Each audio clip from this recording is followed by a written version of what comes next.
Hello. How's it going tonight? As usual, my brain is melting, so this should be fun. Running around Spookyville with gray matter melting out of my ears. What could possibly go wrong, right? Just gotta hook this guy. Ooh. There. He can hang out with me, keep me company. Hello, sir. How are you this evening?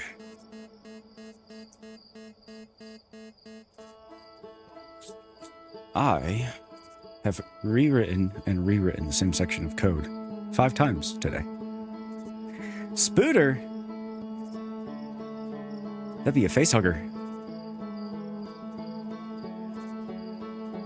It looks like a spooter. I guess it does have 8 legs. I just didn't notice that.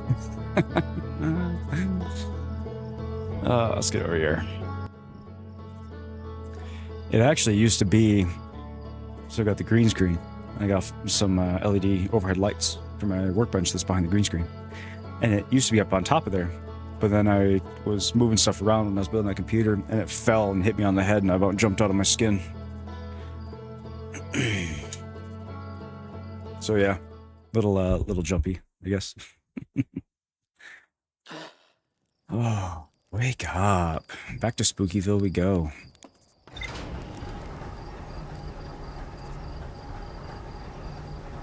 Boom.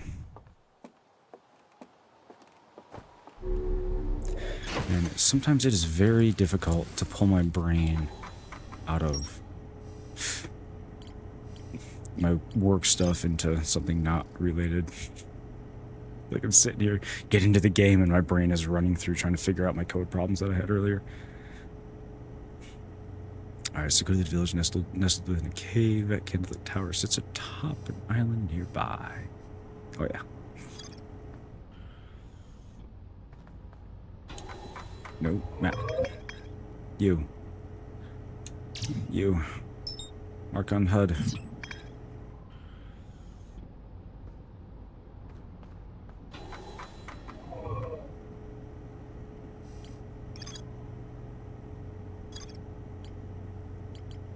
Oh, there it is. It's showing me something.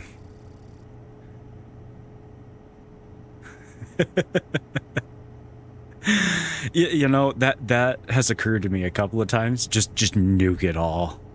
Get rid of it. Welcome in, Gerby. How you doing tonight? Yeah, the number of times that I've wanted to do that, very high. Number of times that I've actually followed through with it, only once. Number of times I've accidentally done that, also, oh, twice. I've done that twice. Where, you fat finger it, hit tab one too many times, and all of a sudden, you're like, ah, shit, all my files are... Stop it, before they go away. Which is also why I run ButterFS right now. Because you can fix that if you do it.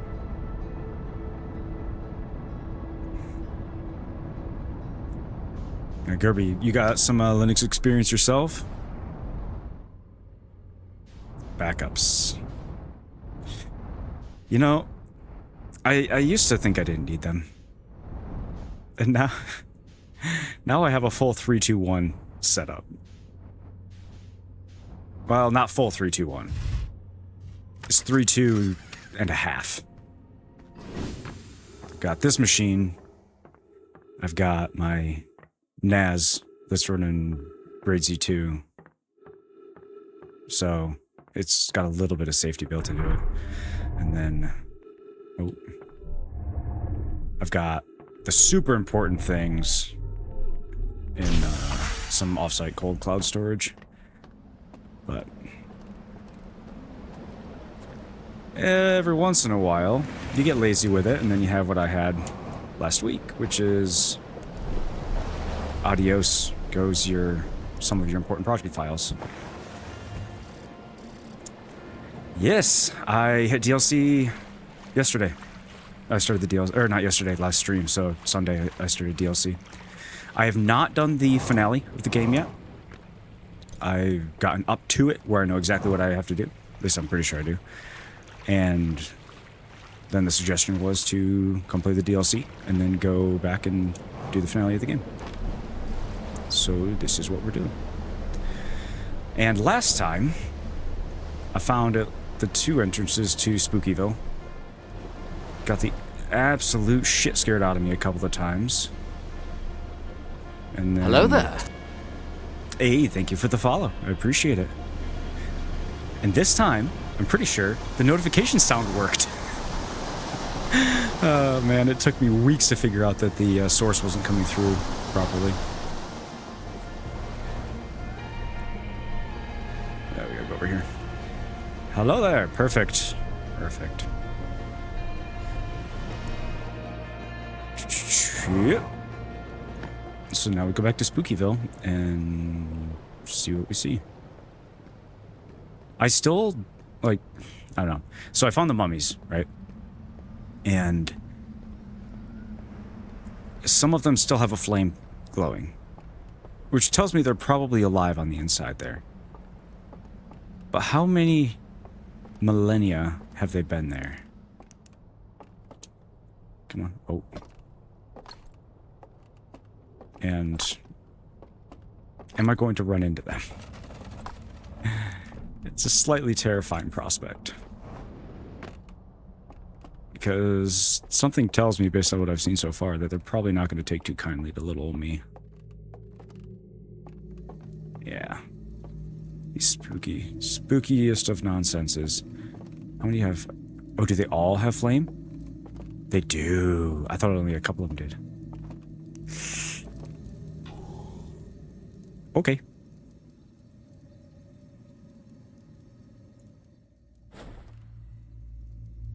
No.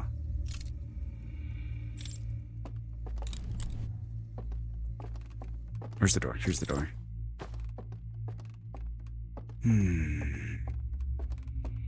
The adrenaline is already flowing. I will tell you, I legitimately jumped when I found the teleporting hand things for the first time. I think I went that way last time. Let's go this way.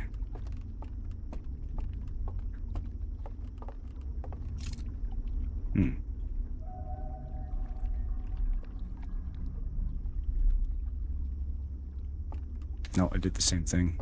Where I came here, wanted to jump down there, and realized I don't have the jetpack anymore.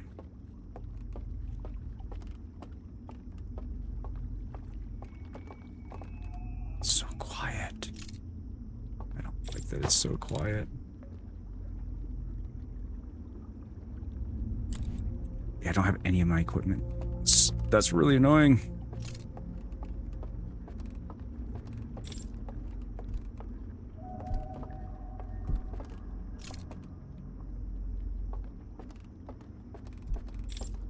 Okay. We can get down that way, maybe?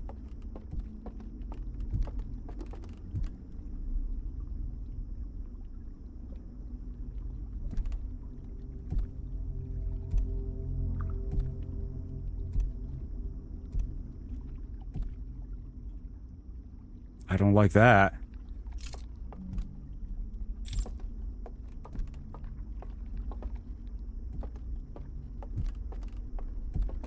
Alright, I came here last time because this is where I saw the planet.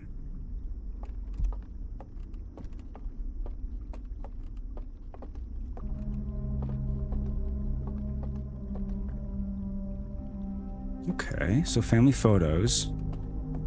Oh, that's right. I forgot about the candles. Is there candles here? Can I open this?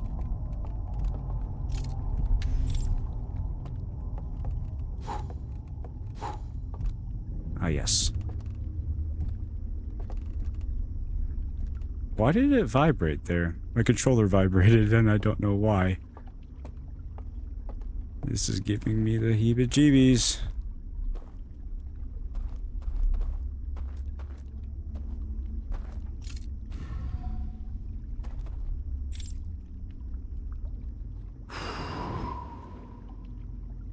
Oh.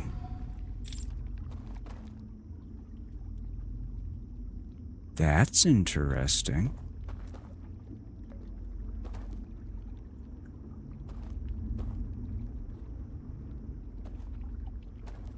Okay. I guess we'll go back and check that out.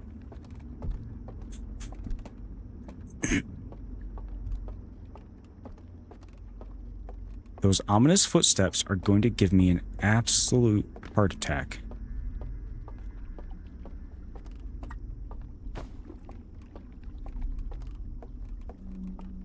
I can do okay with, like, scary, but...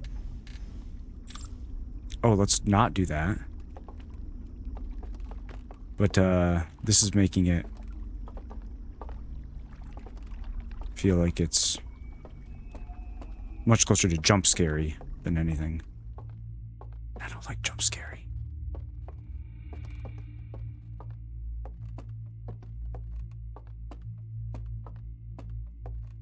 Going up, going up.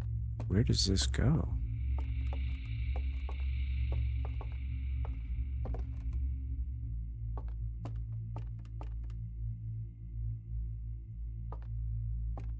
Huh.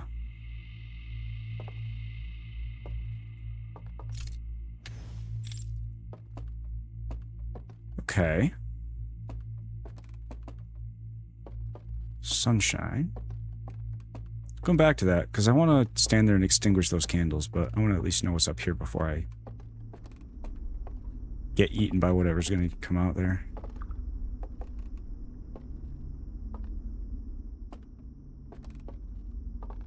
So, one in a cave, one underwater, one on top of a hill.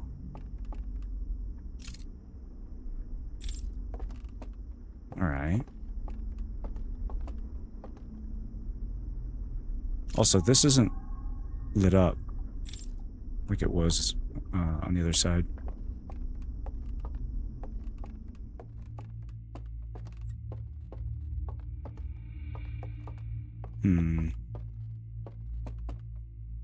This has a weird light halo around it, and I don't know if that's a lighting bug or not.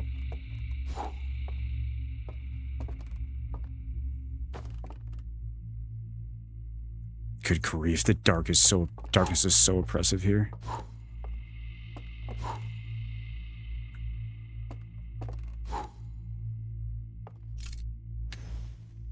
Oh shoot, did not mean to do that.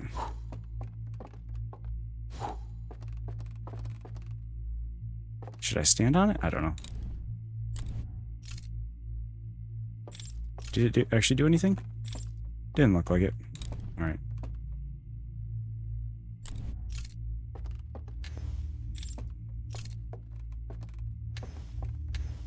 I'll just try it.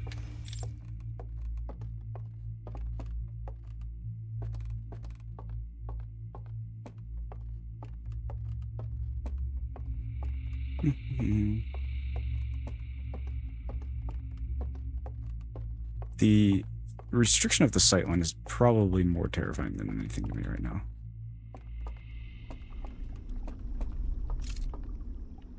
Alright.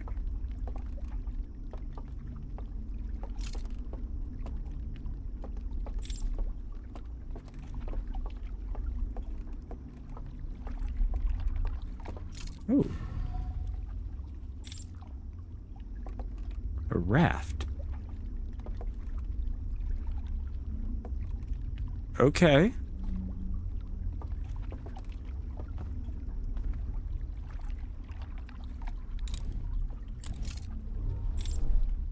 Where are we going?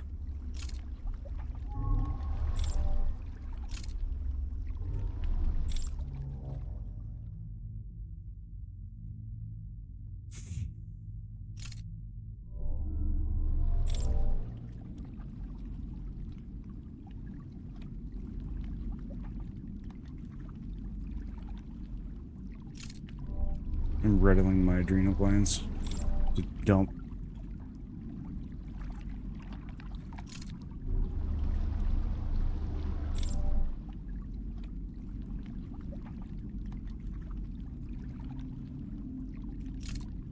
Okay.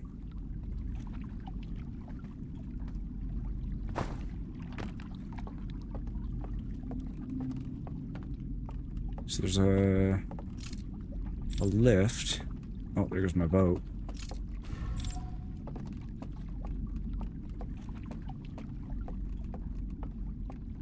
Okay, so that's a dead end. There's a lift that can come down here.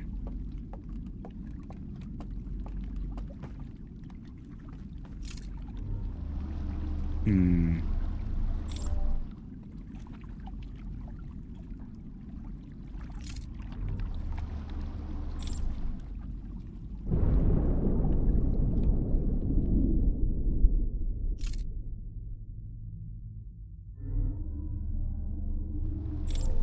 Okay.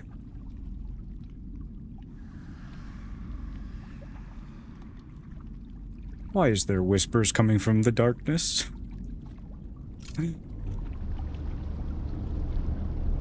Hey, Dark House, welcome.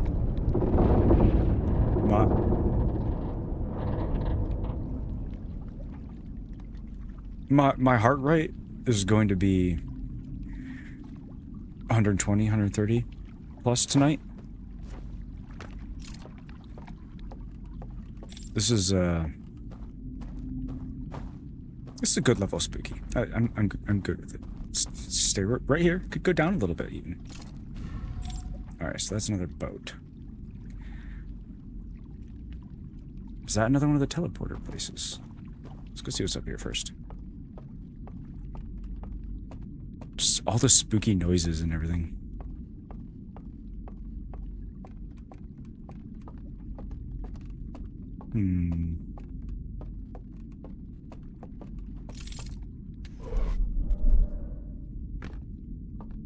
That's a really cool effect.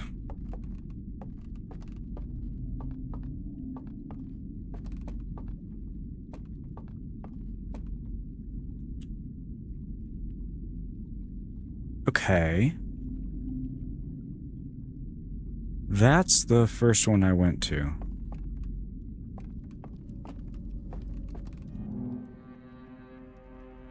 Ruh-roh. Alright, so we pick up the artifacts. This is back on the other side. Walk into the bell.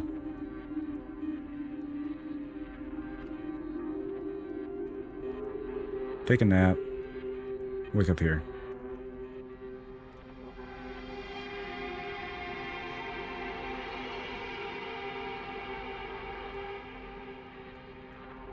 And then they carry the casket or whatever it is out of there. Interesting.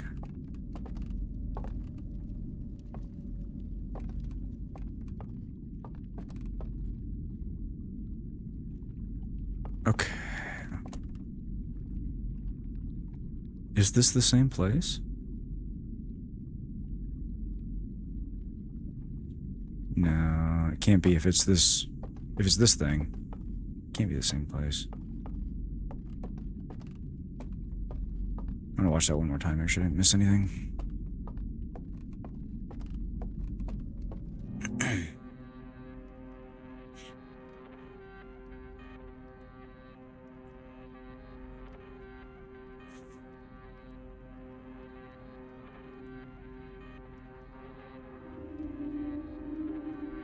Okay, so it's there. This is before it got changed shut for whatever they put in there.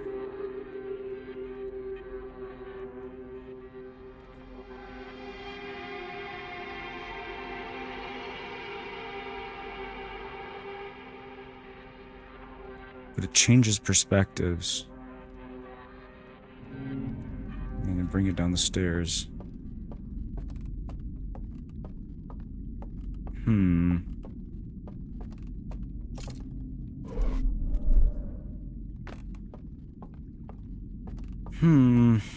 Not sure what to make of that. Unless it's just memories tracking where the, I don't know what to call it, the casket has been. I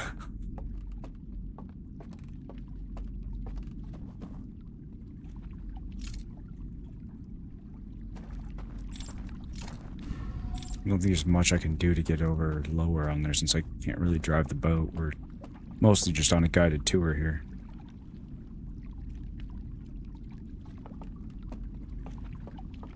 Hi there, boat friend.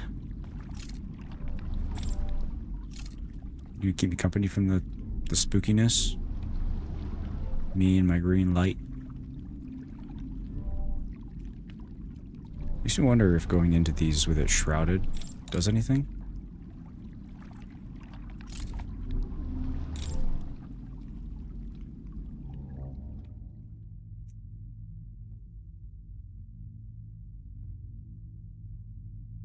Hello?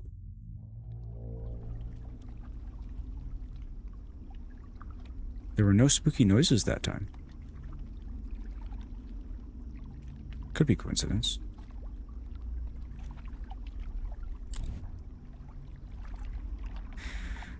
Not gonna lie though, I'm very weirded out by the fact that there's just random lit candles everywhere.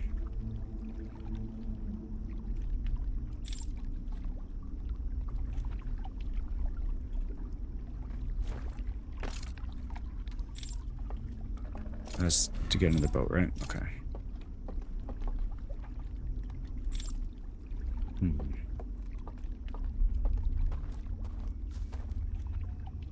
Either those are the longest lasting candles in the world,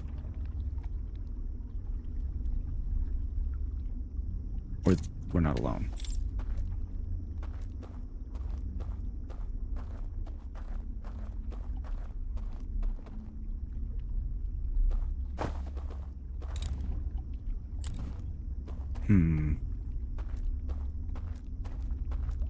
Is it? No, it's from the other side. Alright.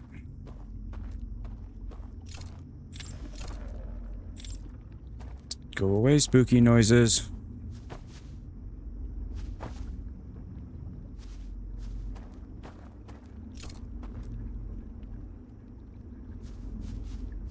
Edge of map?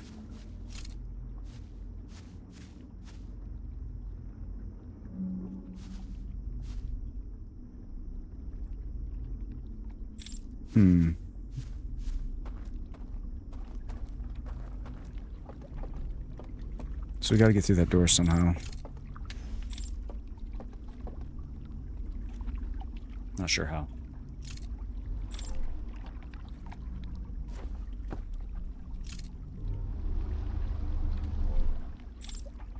Oh?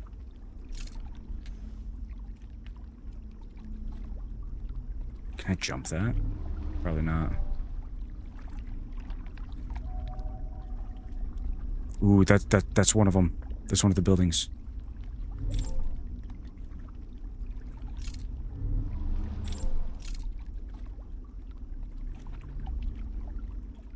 I wonder if that's close enough that I can hop skippy my way over to it.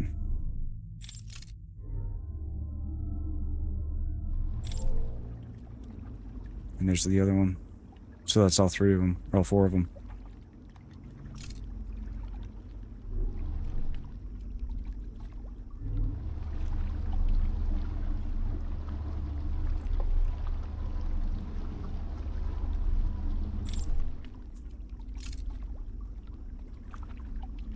Bridge.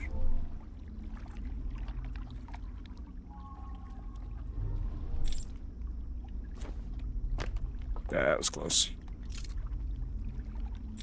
So there's one up top, one of these make it appear things. Stop it! Rude.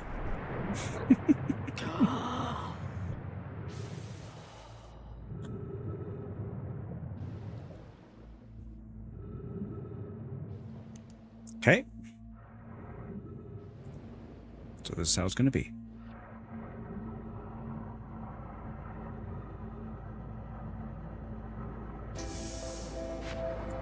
What? Wait a second. Oh, is that just the cave hole to the door? Yeah, okay. It's like, oh, there's more secrets to be had.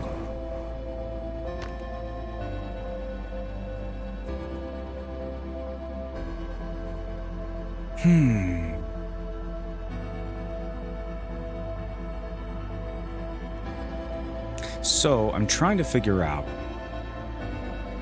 where the other teleporters would go, because I don't know, one, I don't know what else to call them. Two, so we got the bell. I saw that one. Got this one. Or maybe it was that one I saw. So I saw one of those two.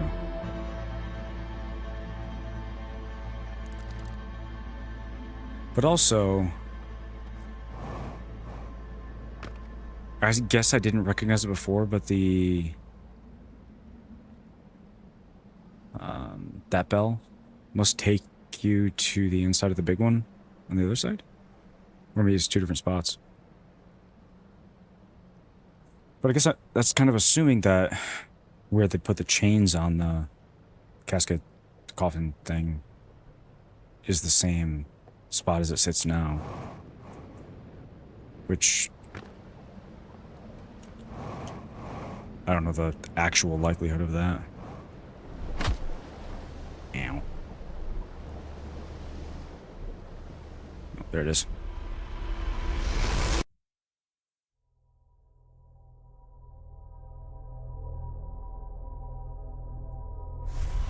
And I still want to know why that's a different effect.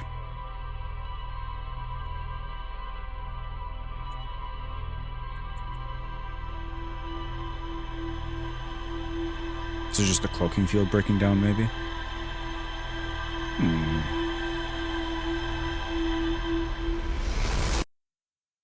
Okay. So I kind of completed the boat tour, I think. But there's a few things I want to go back and see.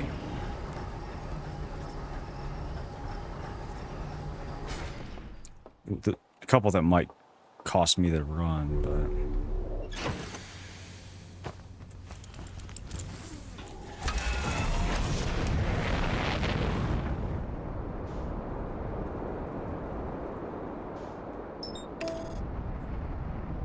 The self-guided boat tour, yes. And it's one of those that's like, is this going to dump me off somewhere useful? What's the point? I'm just kind of on rails. So I want to know the point now, because there's always a point. I learned a few things. I want to try to jump off onto the one spot and see if I can get there.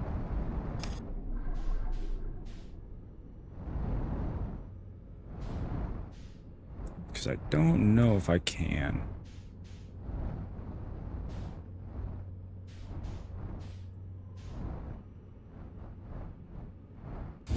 Boom.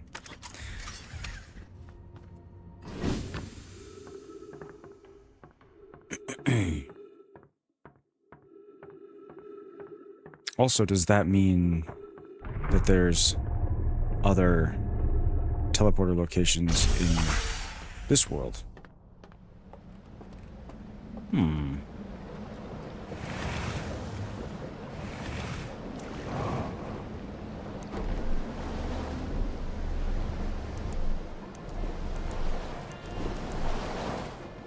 Bonk. Oh boy. Listen here, boat. You need to stay here. I need you for my escapades.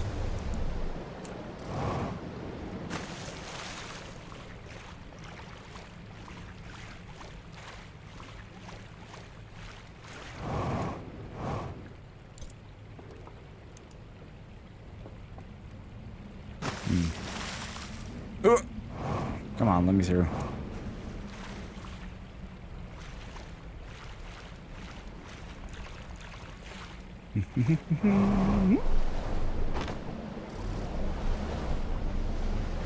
Go, go, go.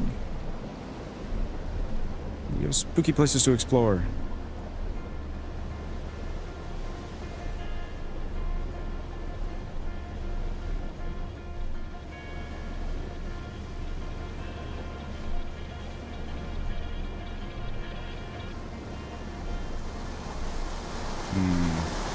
I always miss this music in between streams. I haven't listened to the soundtrack yet, because I don't want to spoil whatever songs might still be waiting for me.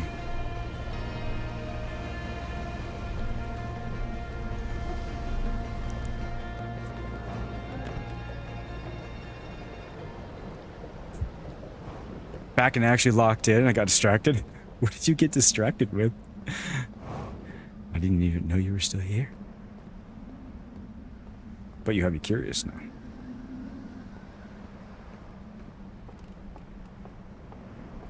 Got distracted doing a pseudo RMRF on your own workspace.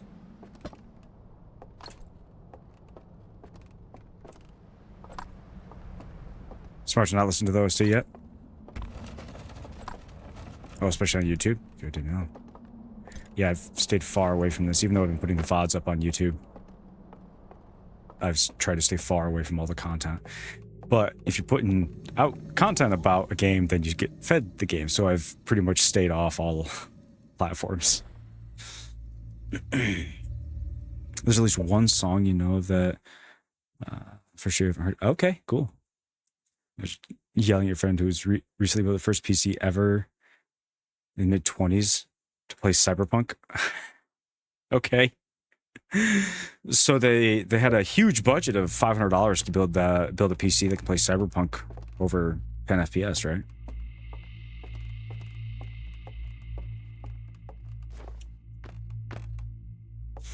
I can say this is a fresh build from the weekend, and it is very much GPU bottlenecked.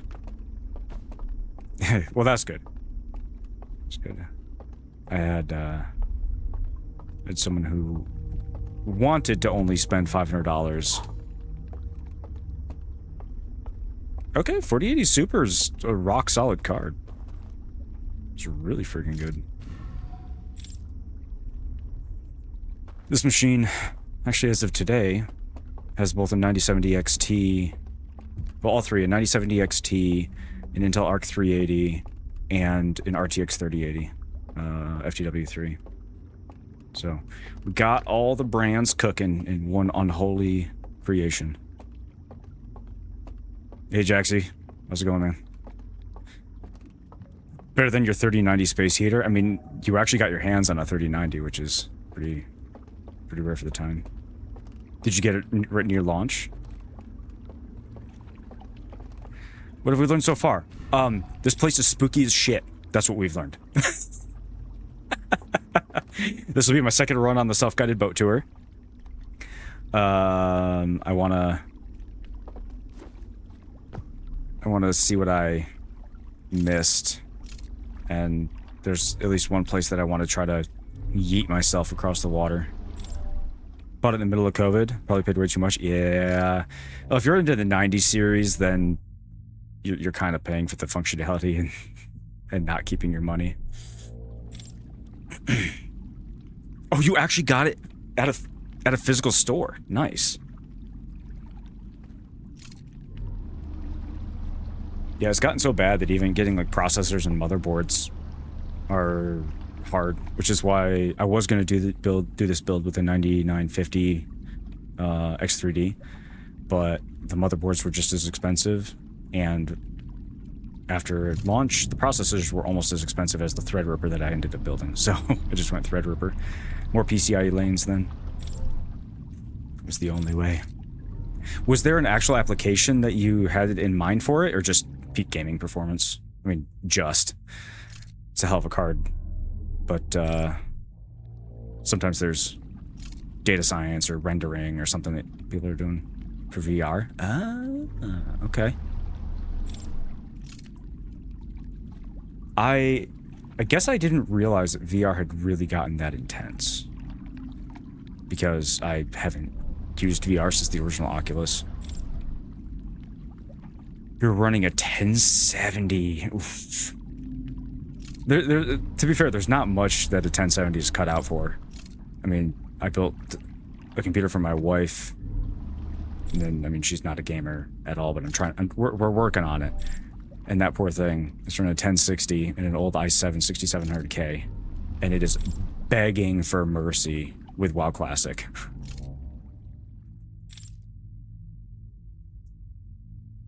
Dropped a car off for paint correction. Something about trying to get in. Got a Mini Cooper as a loaner car. Okay. Which Mini Cooper? Because those are either an absolute blast, like Italian Job level fun, or a dog. The Countryman, that's the big one, isn't it? But the S is the supercharged version. I had a friend in college who had a Mini. It was funny because we went to Michigan Tech up in the Keweenaw Peninsula, and you regularly get 10 to 12 inches of snow every day. And that thing got bottomed out so many times, it was hilarious. Think about it like this. You need to render 2 4K resolution images in each eye. Okay, so they're up to 4K at 90 FPS. So then absolutely you need a 90 series card. Because the cards that I've been running, like 3080. 3080 struggles at 4K. Pretty bad. Oh, the S is turbo now? Okay. That's right, neat. Not very quick. There's snow here, so having all-wheel drive instead of tires is really nice. Yeah, definitely. I can say that there's a reason that I put actual snow tires on all of my cars when winter comes. You display low res. You can see it when you do. Yeah, those screens are super close to your face, like to the lenses too, so I'm sure you could pretty easily pick it out. Unless I'm going to Hawaii, pick the manager special rental car. Oh, because it's cheap. And it being a convertible Mini, oh, that's got to be fun. Valve index is 1440 by 1600 per eye. Okay. And 144 hertz. I'm glad it's 144 hertz at least, because having a screen that close to my eye, it wouldn't really matter the resolution if it was trash frame rate.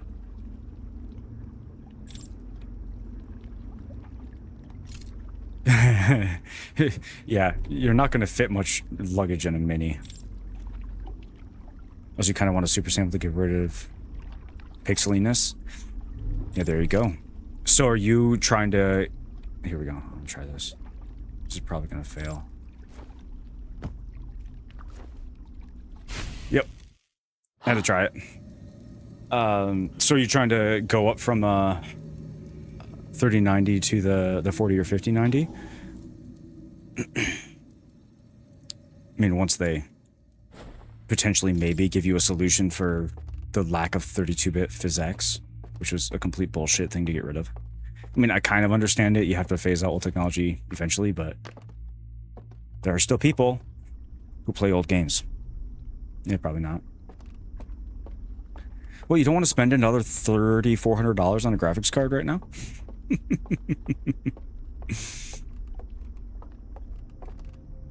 So did I learn anything aside from being spooky? Okay, so 450 watt TDP is a bit much. Yeah, that's fair. I mean, for the 9070 XT is, well, right now it's 350. It came at 304 of all numbers, but I bumped it up. Okay, what I learned other than the spooky. So there are other fires. I know of 2. One in the bell and one in the tower. The place I was jumping to was where I suspect there's another one because I saw the same symbol, but I'm not sure how to get there yet. And there's a door that I don't know how to open. The teleporters. And then I watched a slideshow video of 2 of these spooky old dudes carrying the chained up casket, well, the not chained up casket, away from the bell. So we're gonna go do a little bit more adventuring and then I'll go back there. I was unsuccessful in the jump. Yeah, hasn't learned too much. So it would seem.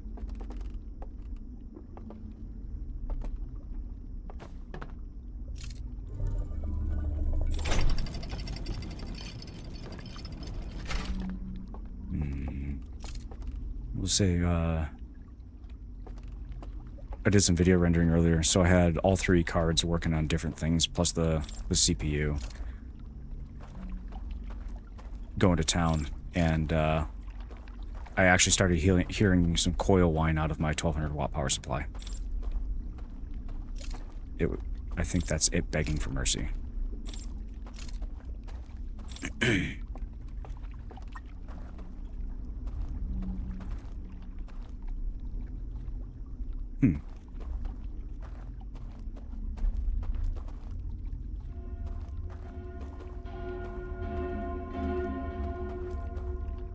Interesting. No, 1200. Yeah, definitely not 200. I would need 200 per component. Actually, it does. I've got some old 200 watters. Son of a bitch. From some old Pentium 4 machines. Now, whether they work or not, that'd be a different story.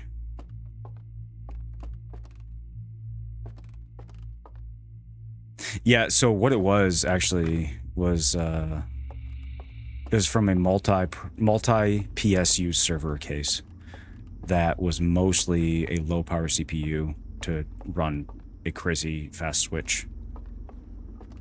Pentium 4. Yeah, that's fair. 200 watt modern doesn't exist.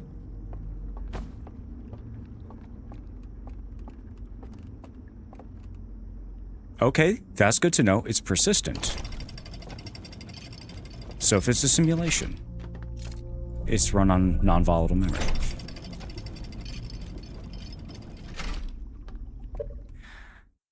Christmas morning, 2.43 hyper-threaded P4. Ooh.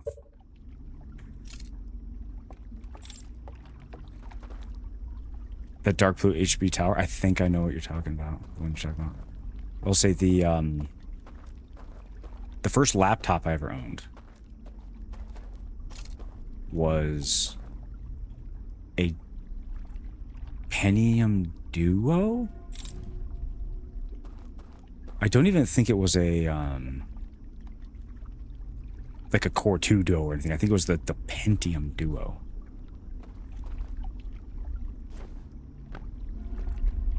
Can I get around here? Nope. I can.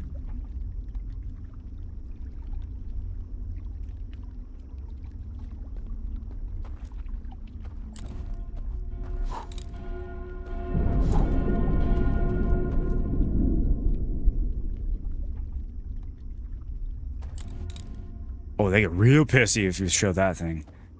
So now, can you do this? The hell was that?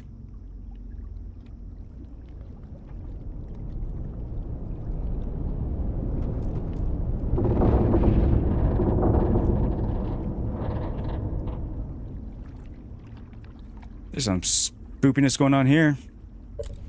The strong memories of being in a bookstore, looking at tech magazines with your parents will the shop to see and seeing the announcement for dual core processors and being floored. Yes, I remember that. 2 processors in 1 processor? Yeah.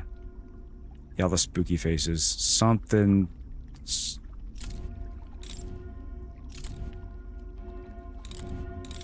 No, okay, that doesn't do it. Can you shut these off? I don't know. Nope, you can't.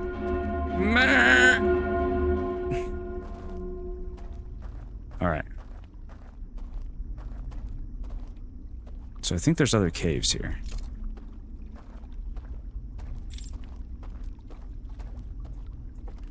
You cheeky buggers in your full ride smiles. What is going on?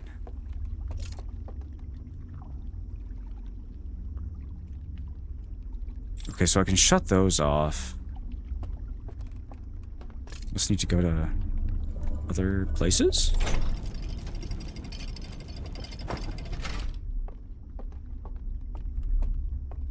Mm-hmm.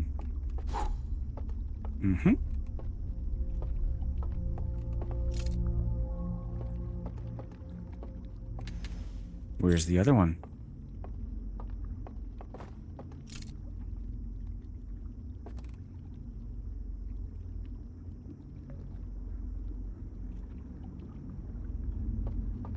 Okay. It's hiding. We must go find it. Being the first person to experience a race condition? Oh, man.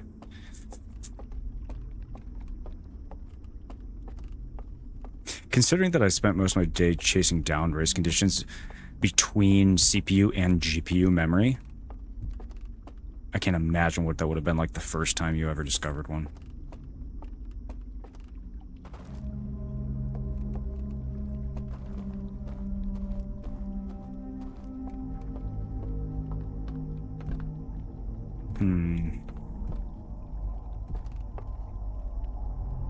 Oh, quit it with your spooky footsteps!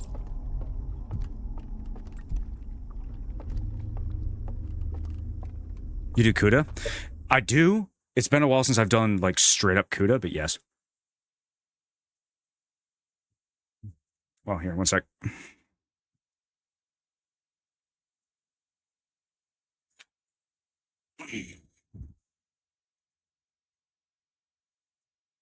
The short of it is, that's what I'm playing with right now.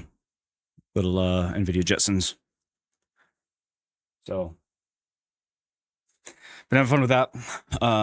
Yeah, so I did, before I became a freelancer, I worked for a defense contractor and did image processing systems with cameras in multiple elevations, if you catch my drift.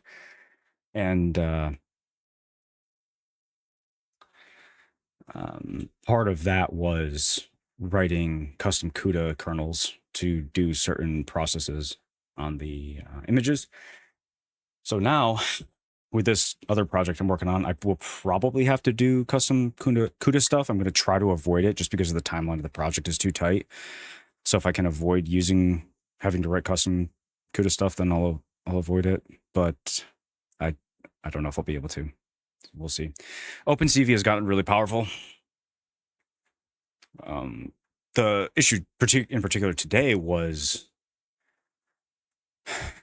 reading a MIPI CSI camera on the NVIDIA Jetson into GPU memory and trying to keep it there, trying to keep it in the VRAM as long as possible until I needed to ship it out the door. But I'm like writing as a disk and shoving it into my image processing pipeline and putting it out in RTMP stream so I can actually view a smaller resolution preview, and everything got really grumpy with me. So I do miss doing CUDA though. How about you? Do you, I mean, you sound like you know your way around a Linux computer and software. So, you know your way around CUDA too?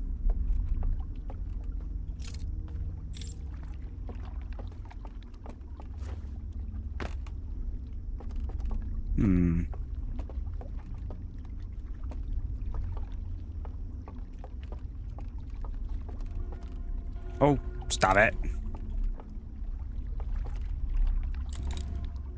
She'll say, oh, I can get close to this one. I don't know what I'm doing though. Okay, so I can turn it on once I get close. I was gonna say, the number of people that I found in the past who actually know how to write CUDA kernels is very few. Okay. Are these red totem poles gates? Because it looks like it might be. Working real-time control systems at work? Ah, okay. This project, you've been using GPUs because CPU wasn't cutting it. Real-time control systems. Are you doing, like, image processing stuff? Is that why you needed the GPUs? Or is it more, just gobs of data? Because there's dozens of us. Dozens. So you know CUDA too, Jaxie.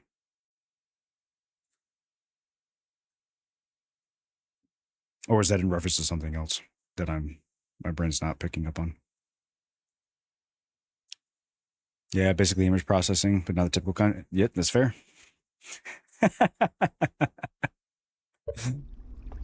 Had me excited for a minute.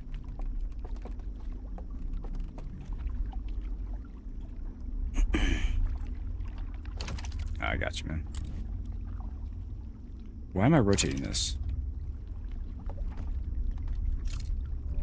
All right, let's go.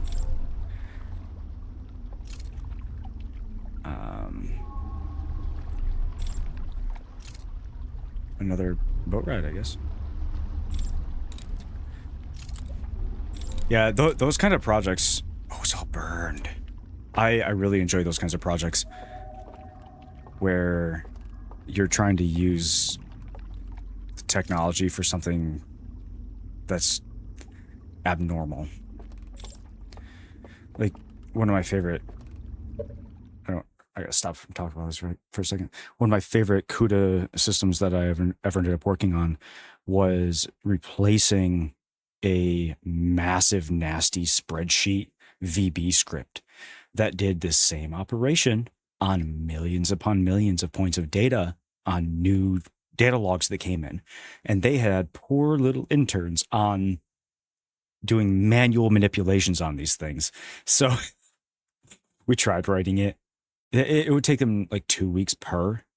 So we tried writing it in Python script, and then we did it in some C++, and it just still wasn't like fast enough for my liking.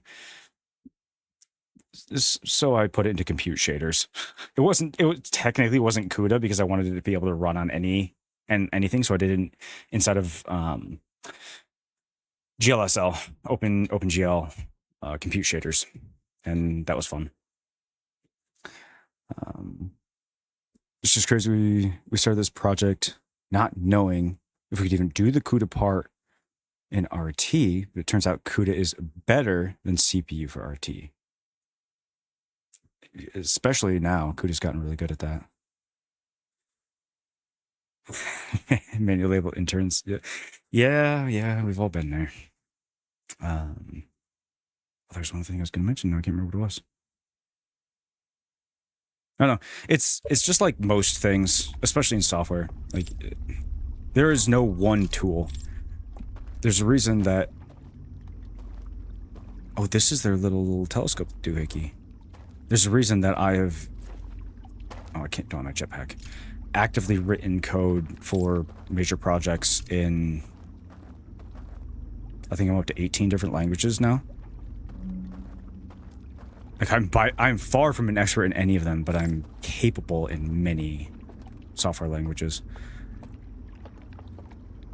With brainfuck probably being the most niche. And that one was more for the sillies because I hated my boss at the time. So I wrote the entire project in that. And then he had to go figure out how to debug it after I left and sent me a rather salty email.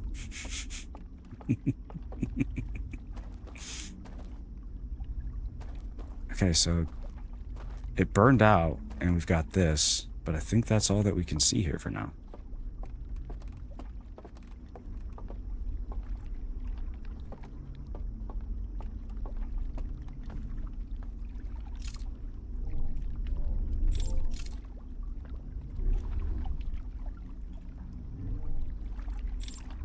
Really? There's gotta be something else here. I feel like I'm grossly overlooking something. Yeah, I am grossly overlooking something. That's the tower. This is to the left of the... Oh, is that across the bridge?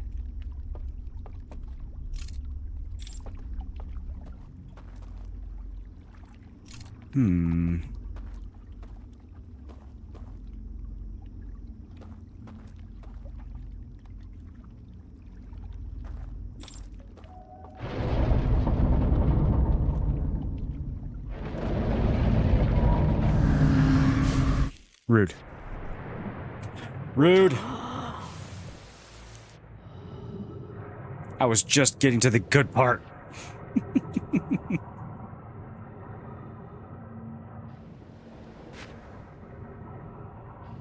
Yeah.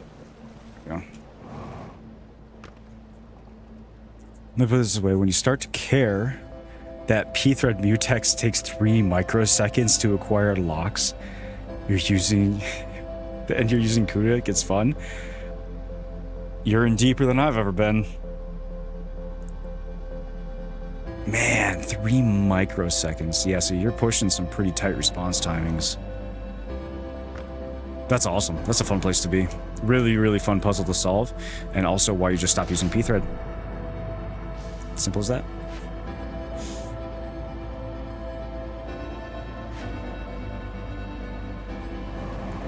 We had a big argument on software architecture about monolithic versus microservices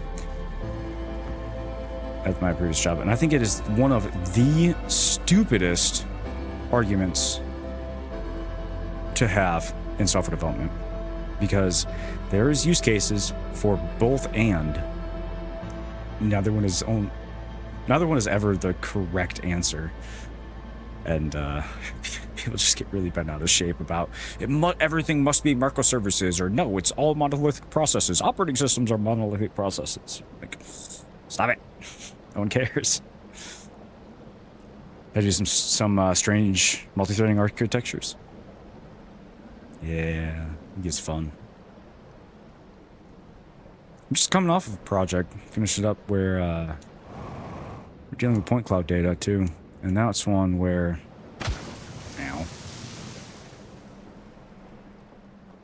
it was a lot easier to manipulate massive amounts of point cloud data than I expected. Like, I expected it to be a huge pain, but anyway. It's very segmentable if you set your coordinate system properly. It makes it actually pretty easy to work with.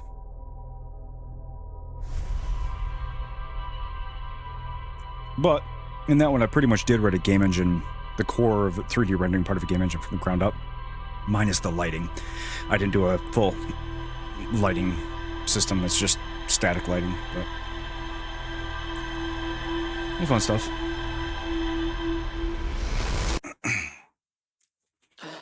The benefits of being a freelancer. I can work on these fun projects, get paid pretty okay to do so, and do it from my house.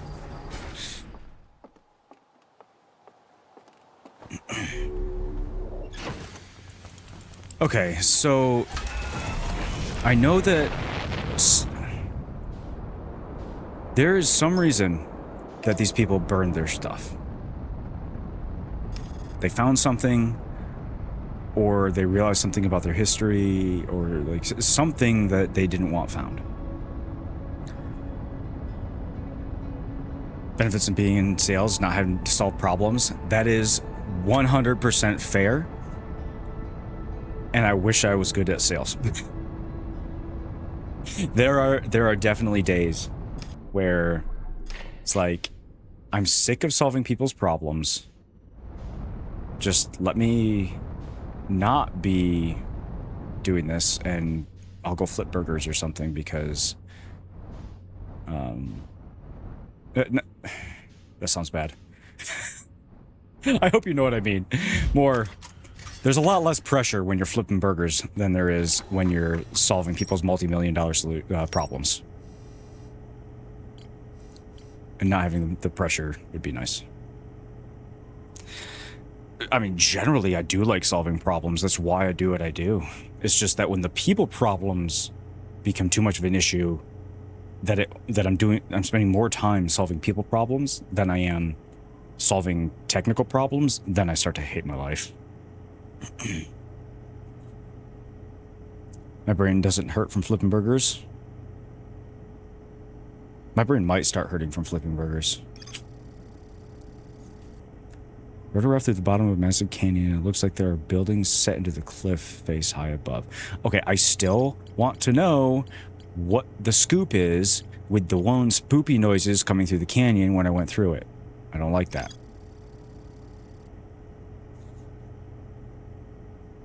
See, then you switch from flipping burgers to flipping tables. Mm-hmm. It's like that panda meme. You just start smashing the keyboard and throwing the computer all over the room. Just had it. Found the remains of a burnt out village in the outskirts.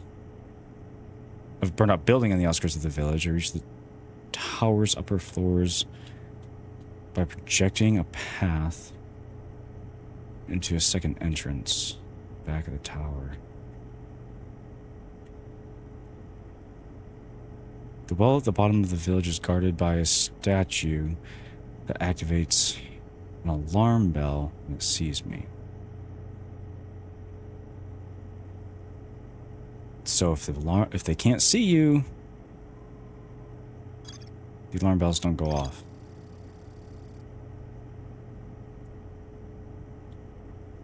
Oh god, yeah, the one dude who's just like at a teeny little table and just completely loses his mind. That is generational meme worthiness right there. Yeah, the panda in the office. You know the one. I don't know the original source, but that meme has been around since the late 90s, at least, I think. That's like albino black sheep days. River off through a densely wooded stretch of river. I can see buildings along the banks of the river. Okay. Hidden gorge. Narrow gorge along the rightmost branch of the river. There are dwellings built into both the cliff faces high above.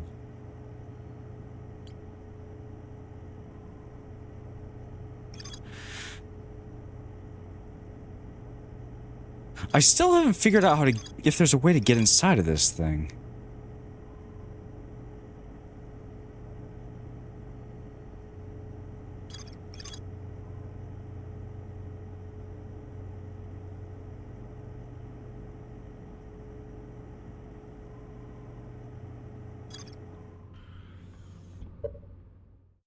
I have a sneaking suspicion that that is one of the other teleport locations. I can come back into that location. But I'm not entirely sold on that theory yet.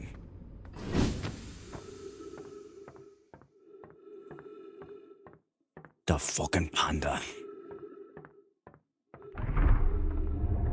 Dude, Magic the Gathering. That is one college addiction that I'm kind of sad was ruined. I mean, not the addiction part of it, but I really enjoyed that game, and I still have a lot of my old decks that I built. It's like dudes showing up to F&M with $3,000 blue control Jace decks, and me with my all red or red and white deck that cost me like $2.50, and actually holding my own against him. Beat him once. Yeah.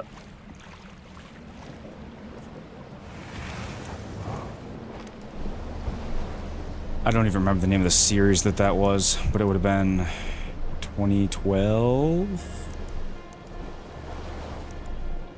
2012, 2013, I think.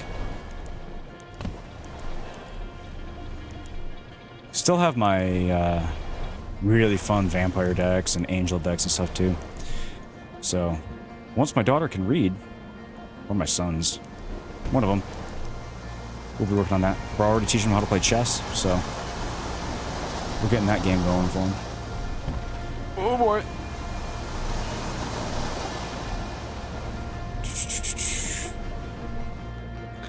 I had a chance a year ago November actually to play in a 28v1 chess match against an international master, which I think is one step below Grandmaster. I was the third person left standing, and the guy who was last was like in training to go into official Masters level competitions. Like, it's kind of terrifying. I don't know what I'm more scared of. The fact that I lasted that long and hadn't played a game in years, or if it was that this dude could keep up with 28 games all at once. It just blows my mind. I've seen videos of it and stuff and heard stories, but the fact that I actually participated in one is surreal. Oh boy, I almost knocked over my beer. Wouldn't have mattered. It's gone. All right.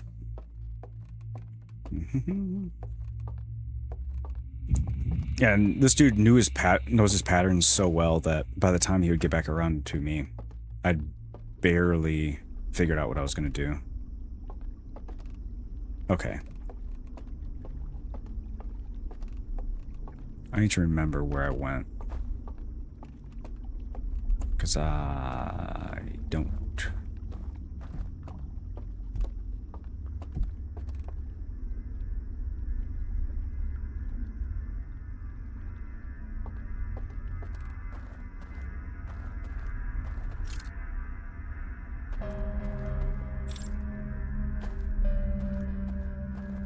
There's little that spooks me.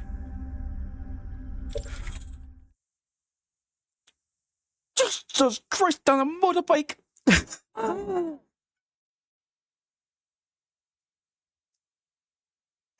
Please tell me you've... Ooh.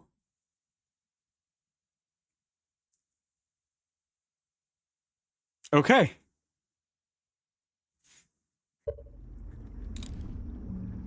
That's why there's spooky footsteps.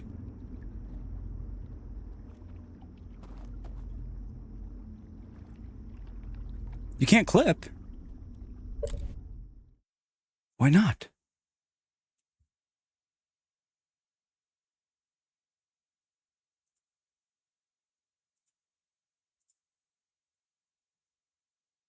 Oh.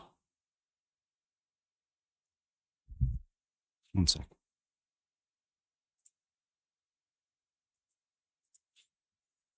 I've only been doing this since December, so still learning all the things. Let me see here.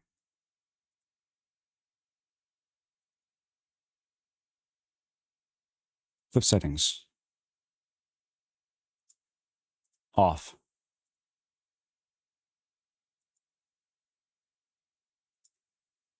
There you go.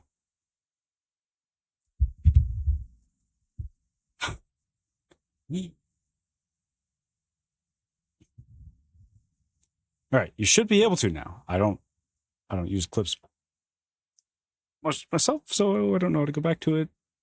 If you can, anyway. Yes, Jaxie.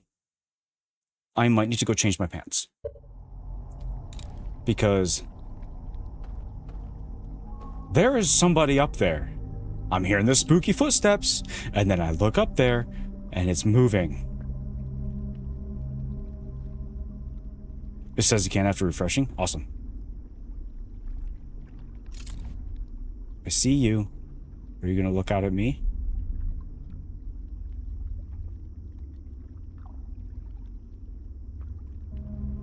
Or are you gonna ignore my existence?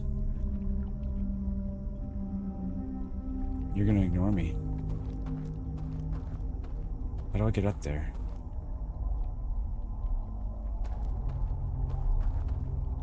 Do I even want to get up there?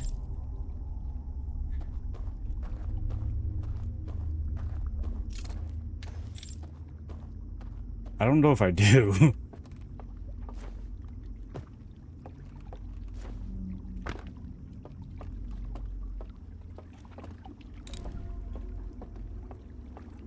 I wanted to see if there's anything else past here. Local man startled after seeing a citizen minding their own business inside their house. Yeah. Yep.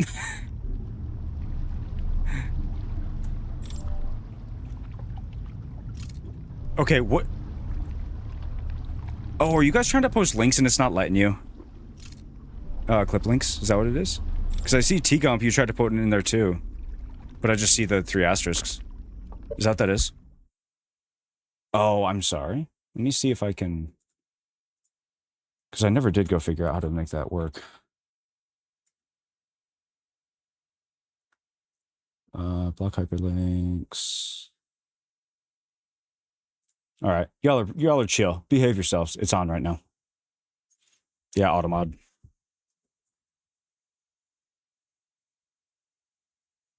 Nothing's chat's literally 1984. Yes, it is. But I ticked the box, so it could. I just don't know why I wouldn't. Oh gosh, watch this now.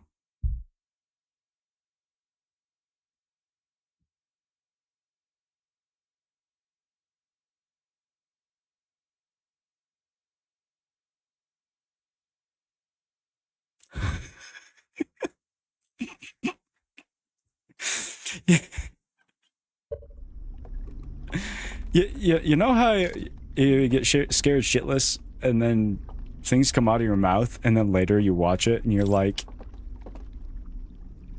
oh, that sounded weird. An amazing moment of realization. Honestly, don't know why that's the thing that came out either. As raw as it gets, here you are. I'm just picturing now the, is he Nigerian? I honestly don't know where he's from. But one dude, there it is. Or something is. Is he on TikTok?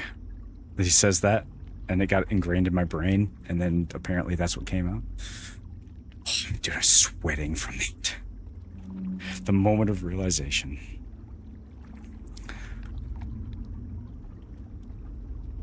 So what is this?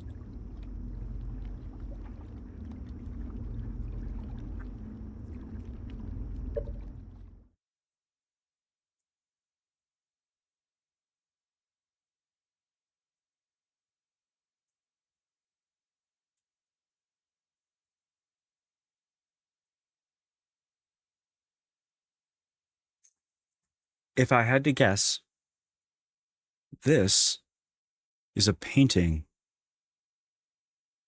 To me, it looks like a painting of the eye of the world creating galaxies.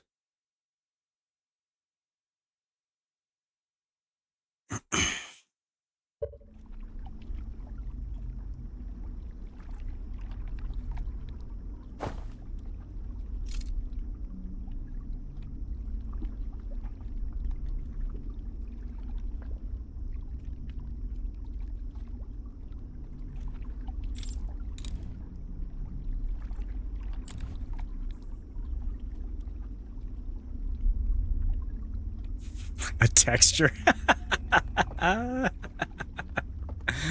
Yes, as a matter of fact, tis a JPEG. A low poly one at that. Interesting. That's one of those that I want to be able to look at later. Is this a JPEG? When I played my smooth brain saw this and was like, ooh, another picture, neat. Neat, I guess. I thought literally nothing of it. I think by this point, I've learned that there is little frivolous put into this game.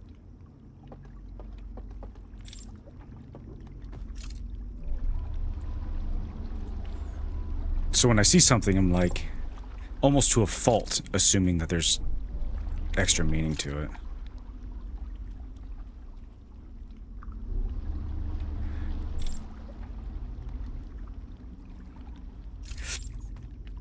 I just want a picture with dang hot dog.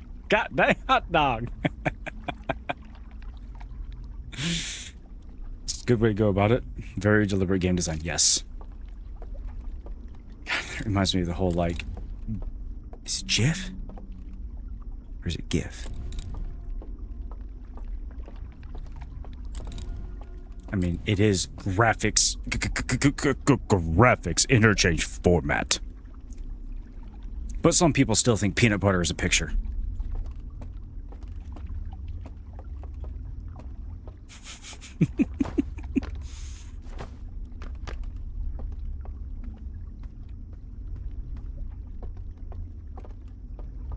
Alright. So we did the thing. I didn't do the other thing. How do I... Eh.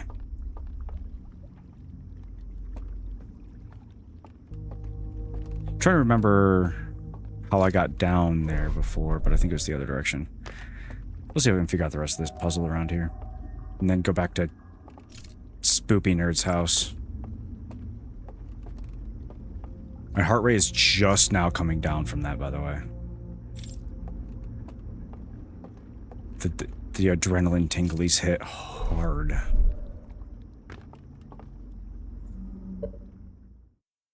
How spooked were you the first time you used his hand teleport thing? Not as spooked as when I saw the dude walking around upstairs. So one, it was a total accident. I'll have to see if I can find the timestamp and clip it. But a total accident that I actually did. I was just trying to see it better. So again, top tier game design. They intentionally make it so that you want to look at it on that first one and then you use it. It surprised me, but wasn't that much of a spook thing, I guess. However, I did go back and forth through it a couple of times because I thought it was a pretty cool effect.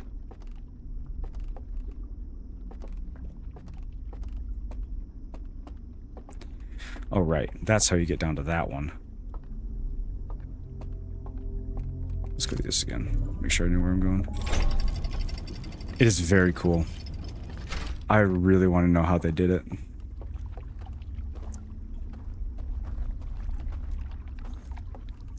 That reminds me, I want to do another game jam. Just want to make time for it. Oh, this is... Right.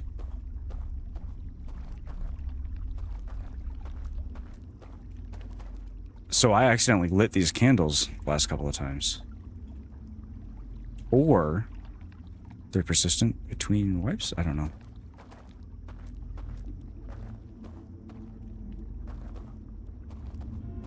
Yeah, so there's not much of a way to get over there.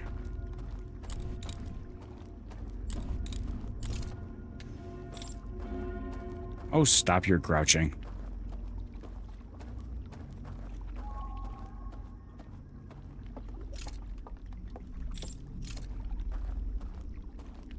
No, there's two paths. Okay. Starting to get the mental map in my head.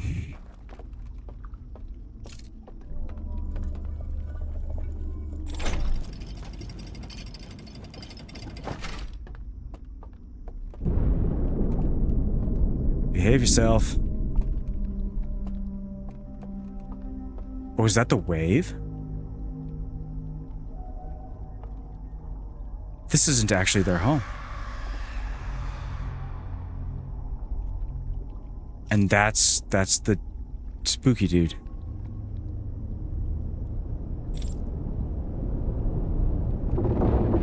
That's the wave hitting.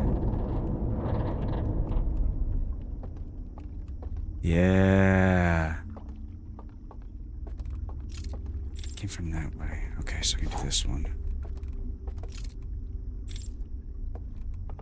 This isn't a different dimension at all. This is a bloody simulation.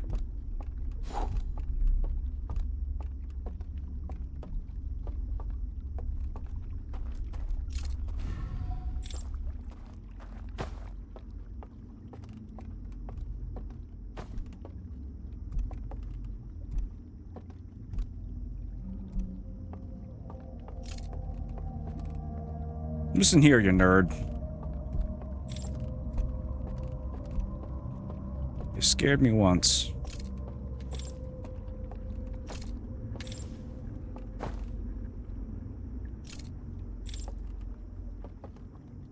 Or is this a different nerd? I don't actually know. No, I think it's the same one. I need to get over there.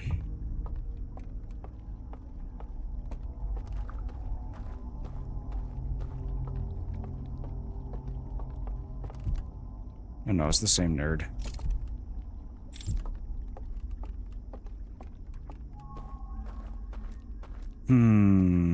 Alright, now that I'm walking in circles, let's try to make sense of this. So that one goes down to this side.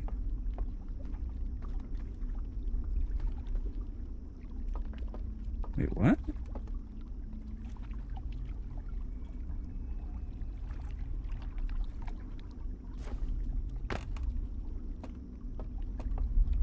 I am losing it. I thought that was facing a totally different direction than it is. Okay. That's what that one is. I'm gonna have to deal with this quantum jumpy nonsense again, ain't I? That's where I need to be.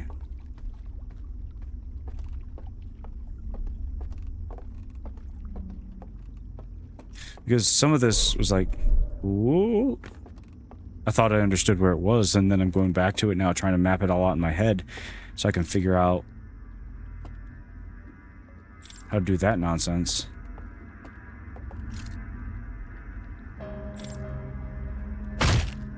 Ow!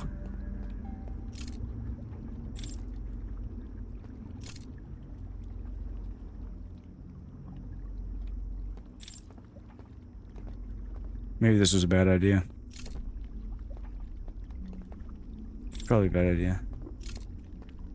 Should we jump in the hole?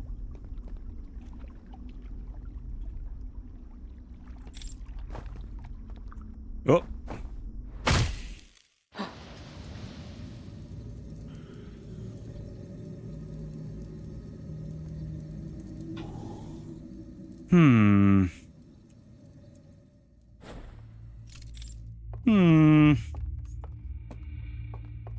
Conveniently deep hole.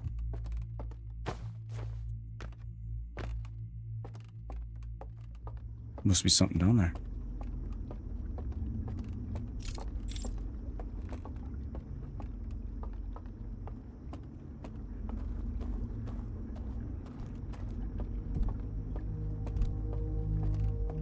Go away, spooky footsteps. Can you at least show me what you are? I mean, I'm assuming it's one of the owl dudes, but...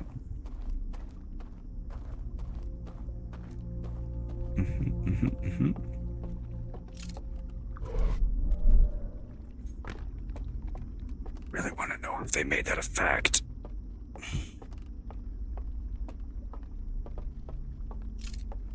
Alright.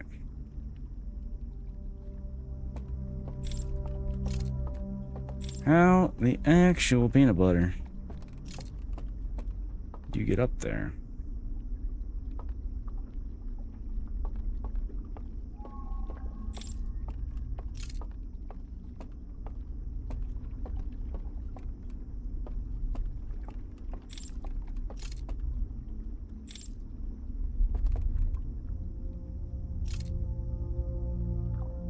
So that's death, but I might be able to learn something jumping in again.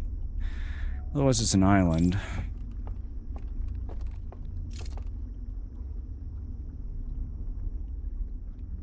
And so far, I don't have a way to get up there.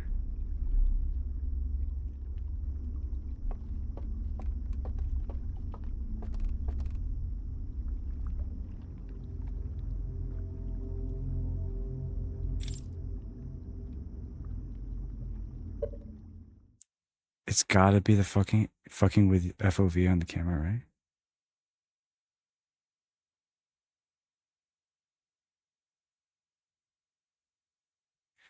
You know the game viewfinder? That game's effect still breaks your brain? I don't actually know that one.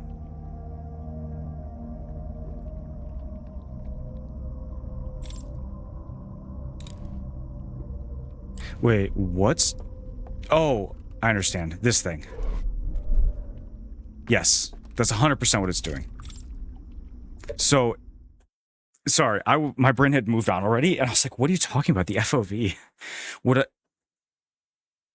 If I was to try to implement that effect, the first thing I would do is make it a narrowed FOV on the camera, like super narrow. with no zoom, super narrow and warp effect on the outside, teleport the player, and then open it back up. So it might actually be a very easy effect to implement. It just looks really impressive. But as far as I know, like going from a 60, 70, 80, 90 FOV from a regular camera, then my expectation would be you zooming into like a 3-degree FOV would have that effect.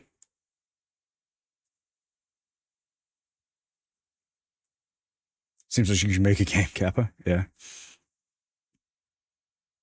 Make us some sick Outer Wild mods. You know, if I didn't get so burned by Unity, I would consider it. Unity and me aren't friends right now.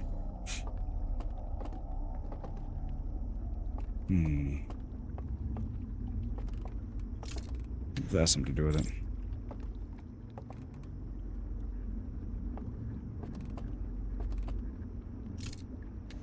Yes, this is in Unity.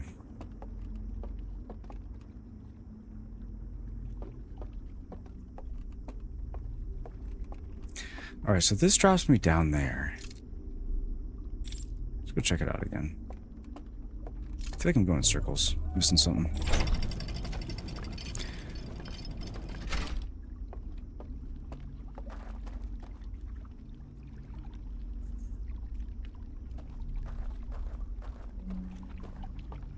I'm safe to do so now if I haven't? No, I have not.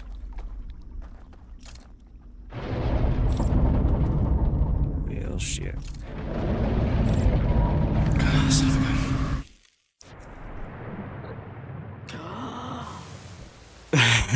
gun.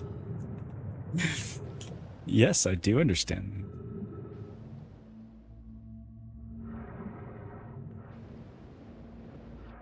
So, Unity the engine has no... I got no issue with Unity the engine. Unity the company, different story. The dock is pre-DLC. Okay. I think at this point I'm still gonna wait until I finish the DLC. But...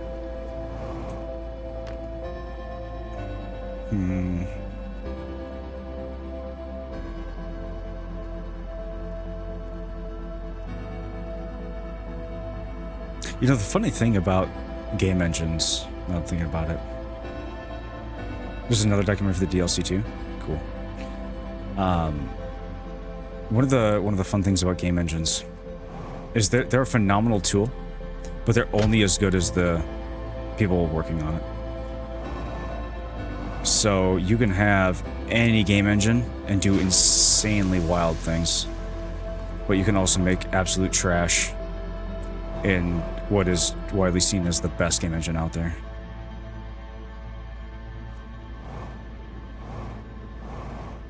Oh!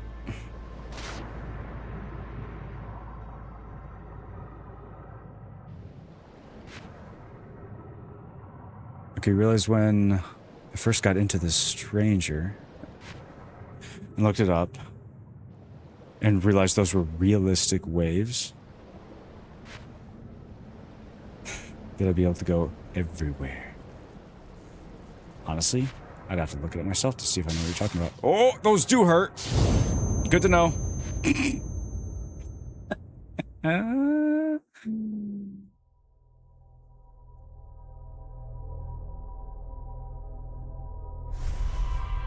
So all of that is simulated. That is impressive. It's very impressive. And right, for sudden drop into the river too, yeah. And to be fair, I don't have an issue with Unity's technical ability. I think it's a phenomenal engine from a technical aspect. They should just stop fucking with the licensing so they don't try to screw over indies.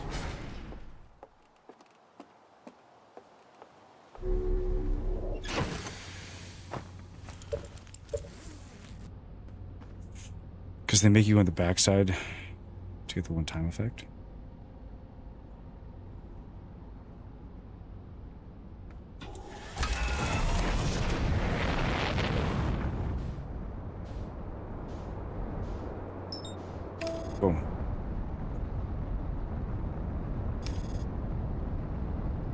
So I feel like I'm missing something about how this is working.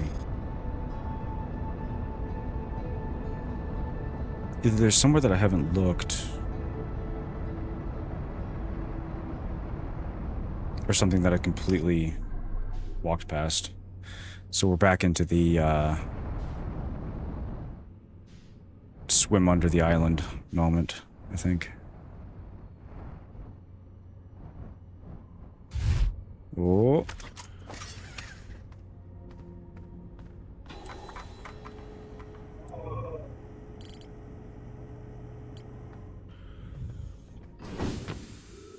Didn't even get an update in there for seeing the spooky footsteps guy. Shame.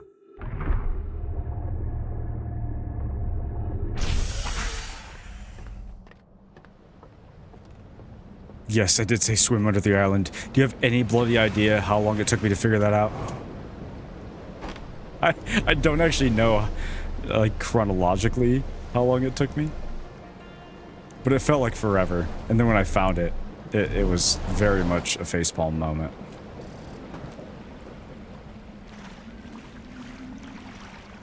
Yeah, giant steep. Oh, come on. Huh.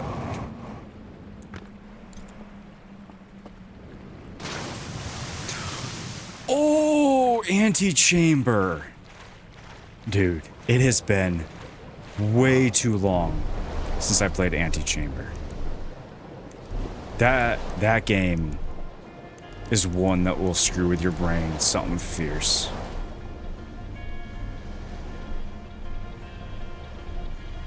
When did that come out? Was that like 2015 or something? You liked it too, Tigo? Fucking ages? Yes.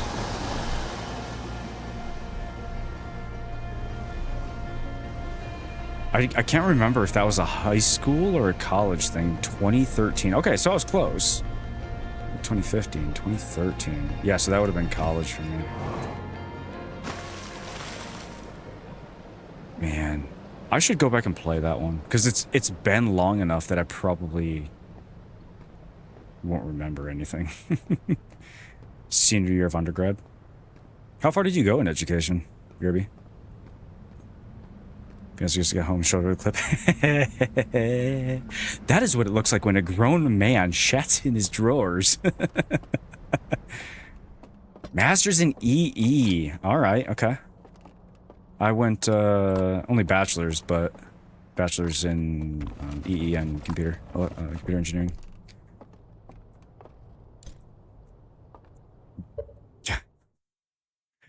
Okay. I love your name, Dostoevsky boy. I love that. So, man, first time viewer, I hope you're enjoying the DLC. I am. I am definitely enjoying the DLC. I'm a little lost right now, but I like how the developers have have designed it in line with the rest of their design philosophy, but completely different feel. Like it is very different feel from the rest of the game. Antechamber was great, very non-Euclidean.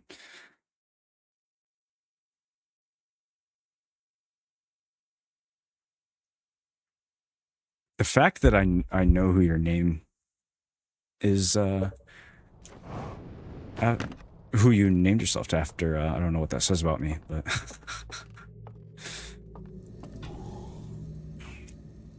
have I read him? Yes, I have.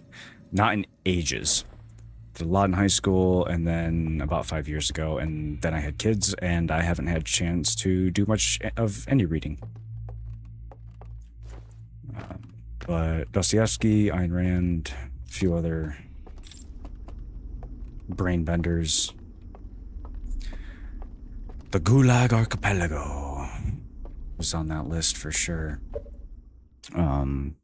Okay, Gerby did compy for undergrad. Okay, so yeah, our education is very much in the same vein. You just took it farther than I did in the academia. Also an addict. People who watch people play Outer Wilds. Are you? Are you? There's a few of us. A few of you in here. Someone asked about Mobius. So someone asked Mobius a while ago about what inspired Outer Wilds. And for video games, it was Wind Waker, Majora's Mask, Myst, and fucking Antechamber.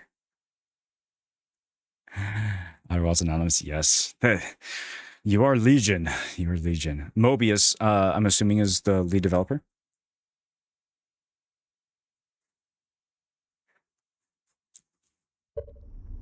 Okay. I gotta see if I can figure out how to get down here. Dostoevsky, what you guys? True. Sounds like you got a bunch of programming knowledge. People interested in programming. I wouldn't say I'm an expert in anything. I'm a Swiss Army knife. I can do a lot of things adequately, which makes me more dangerous than a lot of people who can do this one niche thing really well. But I'm definitely no slouch in a lot of areas. I won't shy away from that. I think once you get to the end stories, I think once you get to the end, stories work so well together as well. Yes. There should have been a comma in there and my brain got confused. Yes, love watching people play. That's awesome. Convince your little sister to get the game as well. And she's about where I'm at. Ah, that's cool. Mobius Digital. Okay. Dude, I want to convince my wife to play it, but she has literally never played video games in her life until the last couple of years, dabbling a little bit. So getting her to do something on a controller would be difficult. Outer Wilds is anonymous, is only anonymous because Outer Wilds fan don't tell anyone anything. Yep. We tell people about our group, and it's hard. It's hard when you can't tell anybody anything about it. So I told my Dungeons and Dragons group, like, don't come watch the stream. I know you want to be here to support and all that. Don't do it. Wait until I'm done with Outer Wilds and then go play Outer Wilds and come back and watch the stream. You'd not heard of Dostoevsky until you were in St. Petersburg. Oh. And saw that lady murdered in Crime and Punishment. Not the actual place, but they put up a statue. I didn't know there was a statue there. That's cool. Where, what region are you from originally if you end up in St. Petersburg? It's a beautiful city. I've not been there myself. I've only seen pictures, but you just at the meeting.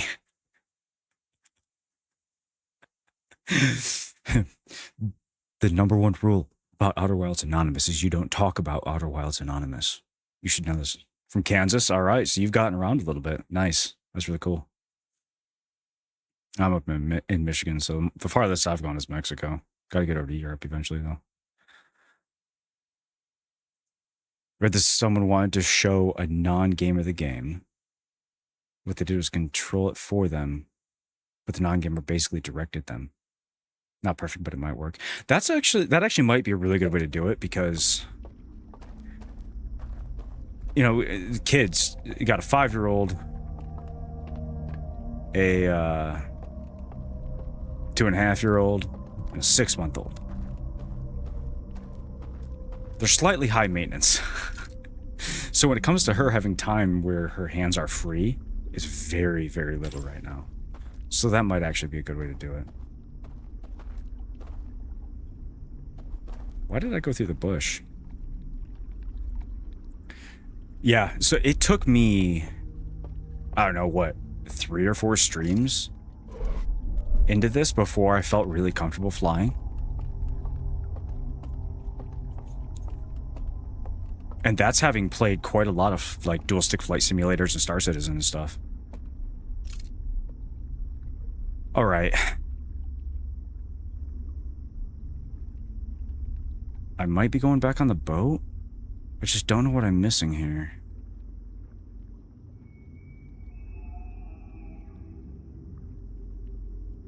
Close to 2 4-year-old twins and a 6-month dude. I finished up finishing up your bachelor's. Okay. Well, how much longer you got on the bachelor's? It sounds like you're if you're finishing up, you're in the last semester then. You get not having time for things. Yeah, it's tough. When you're left for accounting. Oh, okay.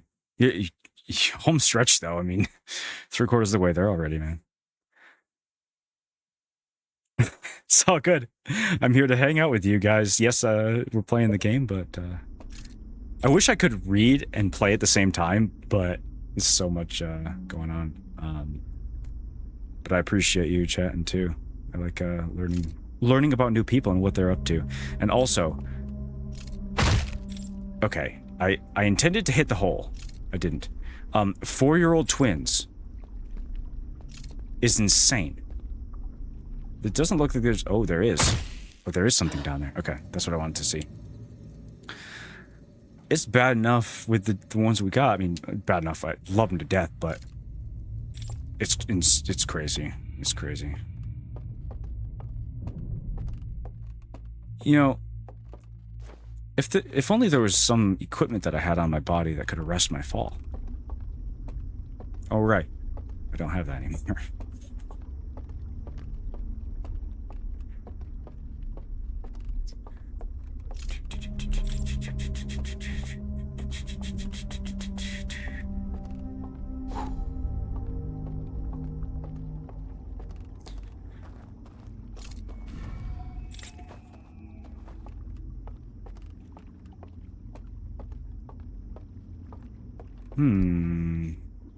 Man, that makes me want to go back and read Dostoevsky. He's on the list of people who really made me think, which I appreciate out of authors. And I don't read much at all right now, but it'd be nice to get back into a mix of fiction, nonfiction.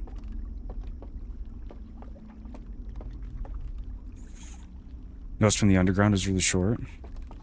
I'll have to look and see if that's one of the ones I have on my shelf. I don't know. That's how long it's been. I don't even remember which topics get connected to which books.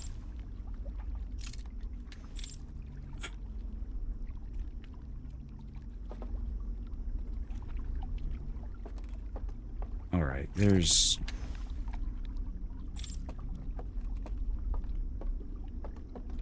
We're going on nook and cranny hunting discovery mode now.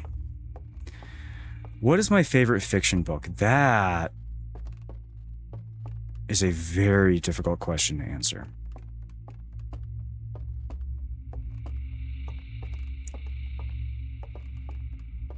That's a really weird effect. The Wandering Inn. It's great about a close call, or about as close as you can get to never ever ending as can be. Okay, so I've not read The Wandering Inn.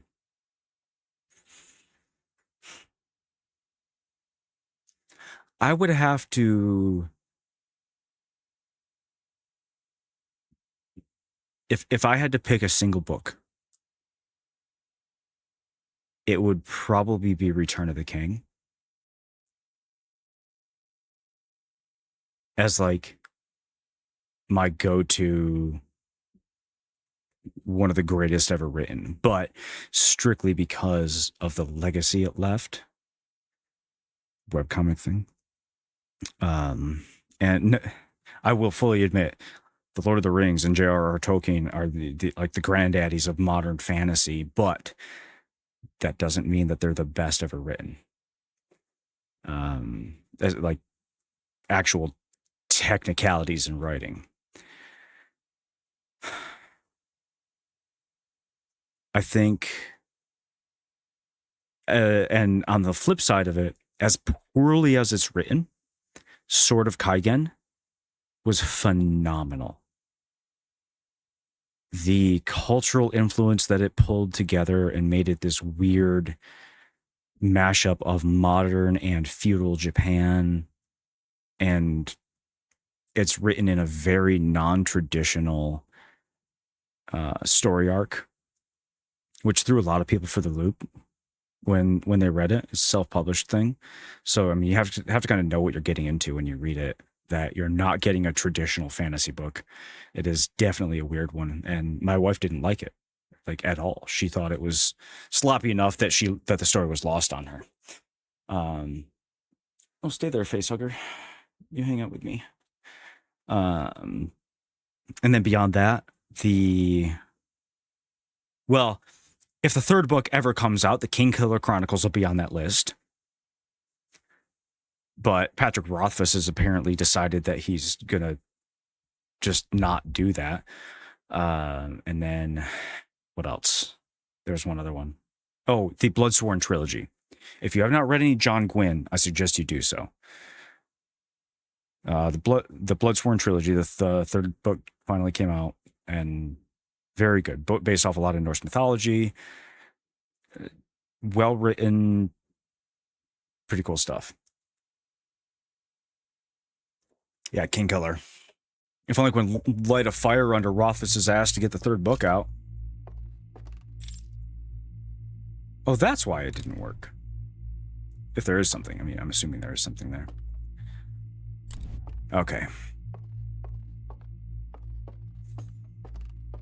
Yeah, if you enjoyed Kingkiller, but you're looking for something more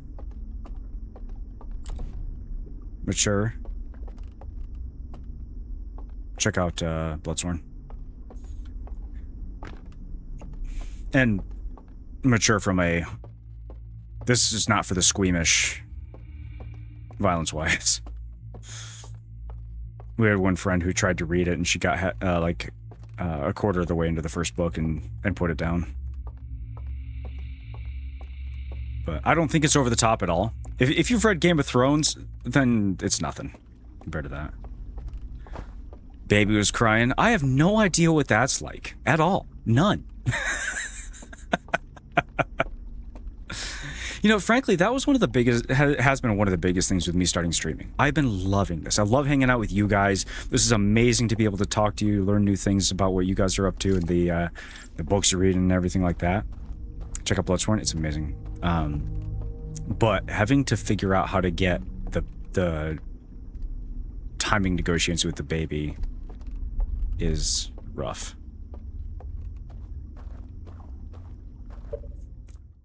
Hank Green?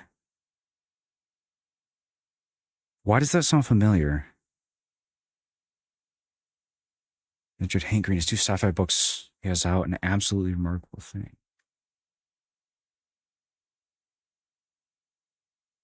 John Green's brother?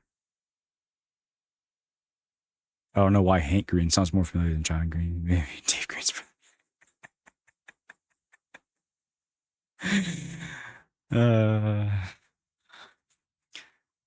Fault in Our Stars, looking for Alaska.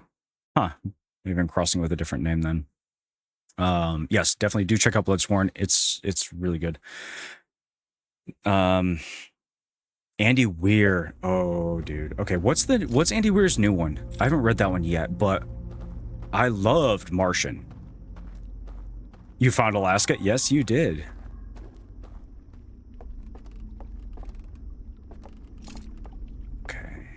I want to go back down here so I can puzzle through this thing, because I feel like I'm just going in circles.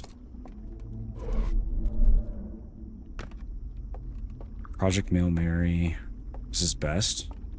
Hail Mary. Hail Mary. That sounds better. Oh, okay. That's the name of it. So it's better than Martian. The thing I loved the most about The Martian is that it made sense. You watch the movie first? I almost always try to watch the movie after I read the book.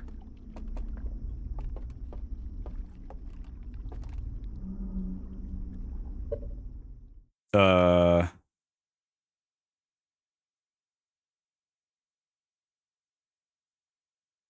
what? Martian, and then her was a book, and the book was, yeah. So we did the audiobook too. My wife and I went down to Mexico to visit my grandparents, and listened to the audiobook on like a 12-hour bus ride up into the mountains. It was really good. So he sent this guy to Mars, but didn't pack more than one radio antenna. Yes. Did I read Artemis? Okay, I have to look at that one, because when I say read, I mostly do audiobooks, and I'm going to go back through this chat log and look at these, because I have 12 Audible credits that I need to spend before they expire. Artemis. I have not. It's in my library though, so it's there. It's only 9 hours long. That's workable. I generally, I will generally listen to audiobooks while I'm doing my miniature painting. But, as some of you know, time for hobbies like that kind of goes away after a while. All right.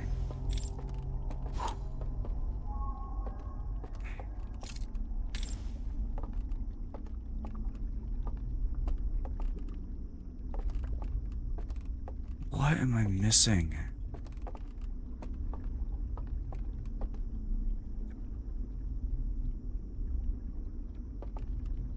That's the same family I've seen the picture of around here. Use credits on the Wandering in audiobooks. They're like $50 because they're so long. Ooh, that's a good idea.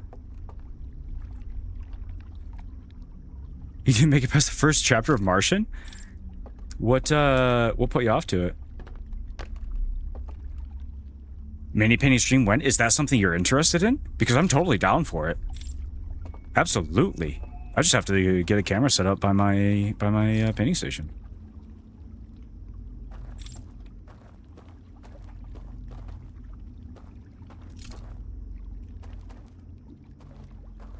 Nah, so this is the same spot I've been.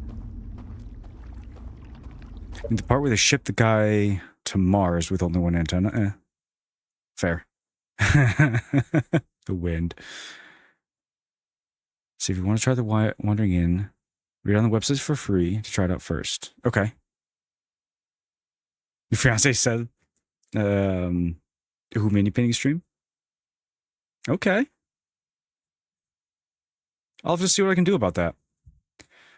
Let me be Wandering In. Let's pull that up. I've seen this art before. On song.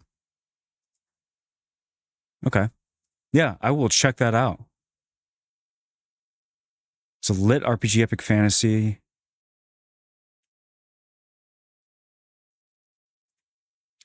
It sounds like it's kind of up my alley. Heavy, strong atmospheric winds. Which are why Ingenuity needs to run 5 times the RPM.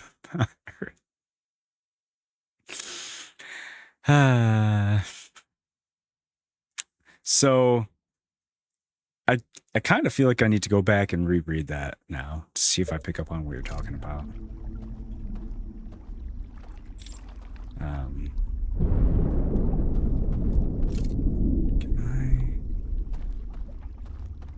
Okay, so there's stairs. Are those stairs down? Oh, quit your whining. You did this to yourself.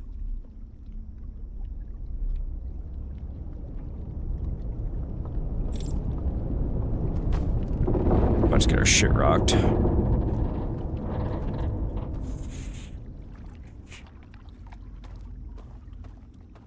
Yeah, honestly, I do not remember that part of it. Oh, damn it. Okay, I want to try something here. Okay, stop your complaining. You know what? This is the faster way out. Hey!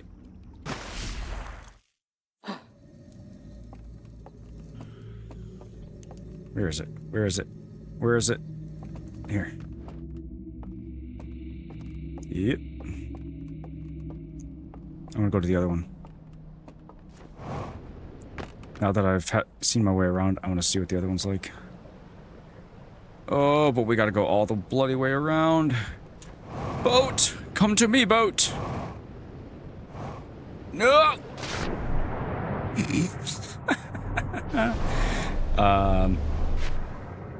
Turn off your goddamn flashlight. So yeah, I've, mini painting. I have been painting on and off for 10 years. Let's go this way. And tend to go much closer towards the quality versus quantity. But I also 3D print the vast majority of what I paint. So the smallest one that I've painted is about 5 millimeters tall. And the largest I've painted is about 300 millimeters tall. So I do quite a range of sizes. You are a Swiss Army man. Except that my blood is Dutch, so I don't know what that says. So yeah, I've had a lot of fun with that. And actually, Ink Over Sword is the name I've kind of done everything on. If you want to see some of what I've done is on Instagram. And most of the more recent stuff that I've put up there is still like 2 years old, I think. So I've done a lot of better things since then. Oh hey, look, we're right here.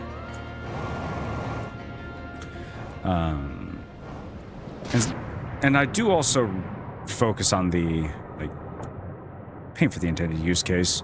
If this is a monster that you're using on the table, don't spend 30 hours on it. If this is a money that you want to paint for the hell of painting it, then spend 100 hours on it. So one of my favorite ones that I've done was a 75mm Vampire Duchess by Miniac. He did the sculpt, or he's hired out the sculpt. And I painted it, but I did it in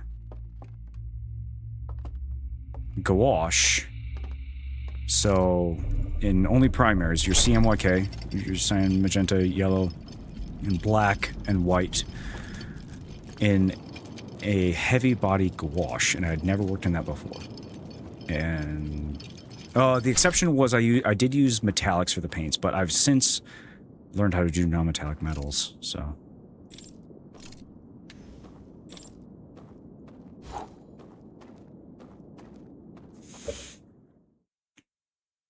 Also, there's a part where they have satellite phones, and there's a relay network.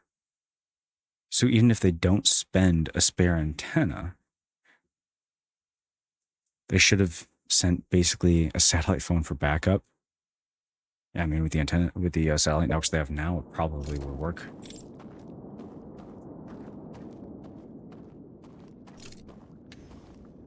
All right.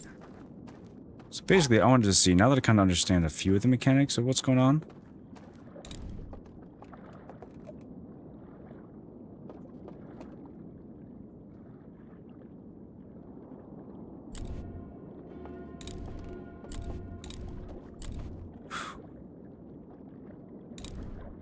Wait a second.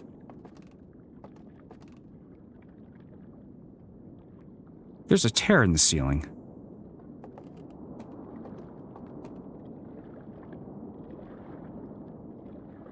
What?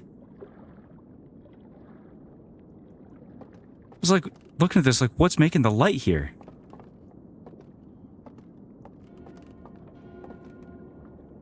Yeah, there's a, like, a rip in the bubble.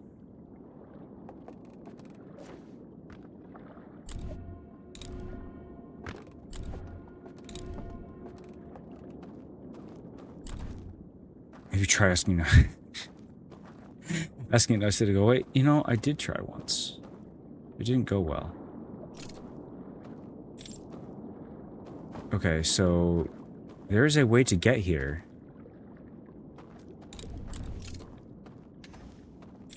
Just haven't found it yet. It's gonna be all super deep water too in it.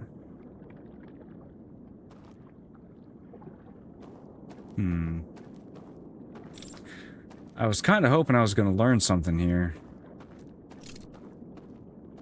So far, no dice.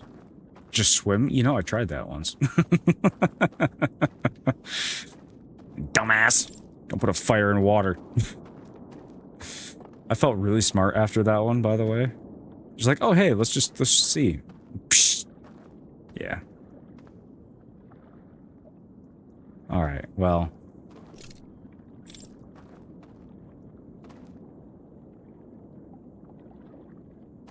Are we just in a different hab bubble on the same...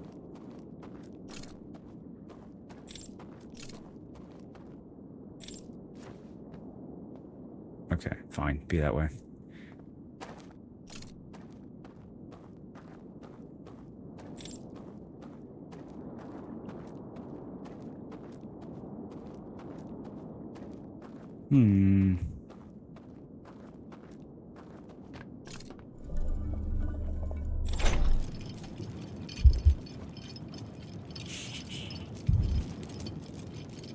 Okay. Listen here. Now you make me want to try it. If that, there's no way that works.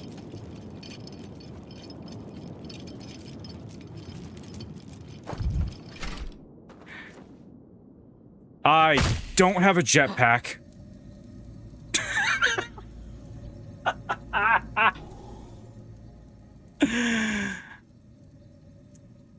The habit kicked in hard on that one.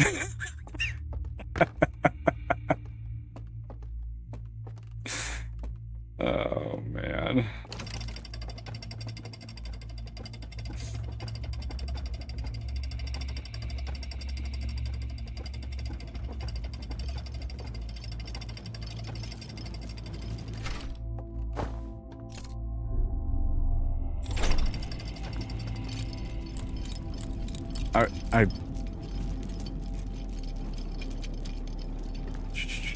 How's where we're going?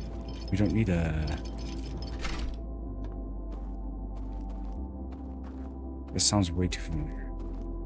Oh, past where we're going, we don't need a...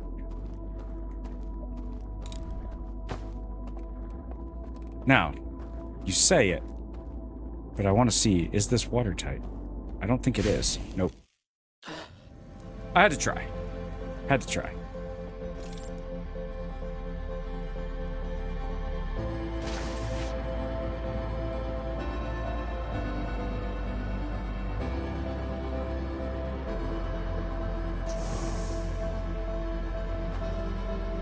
Oh, well, now the world's about to explode. And I want to know...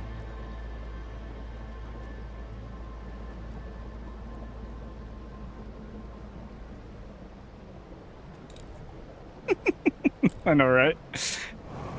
That's happened a couple times where it's like, someone will say something, and I know they're just screwing with me, or, you know, sarcastic, whatever. Ow. Or not screwing with me, just saying it, right? And I gotta go try it for my own curiosity. That one had you wondering? Is it watertight? Yeah. What is going on down here?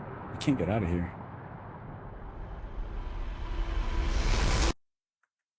Oh, absolutely not.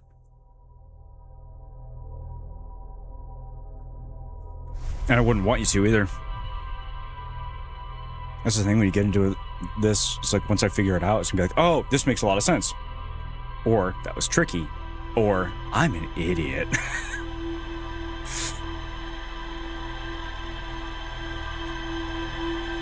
The only time I tell people the solution is when they're trying to figure out how to get into the Tower of Quantum Knowledge.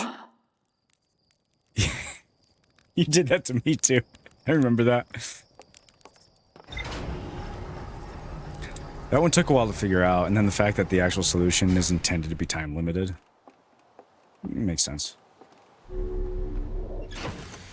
Only slightly obnoxious.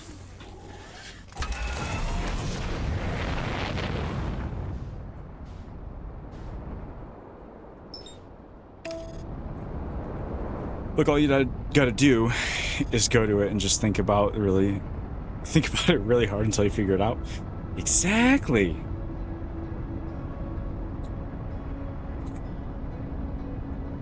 That's how you figure everything out, right? Just spend time staring at it, and eventually it'll make sense.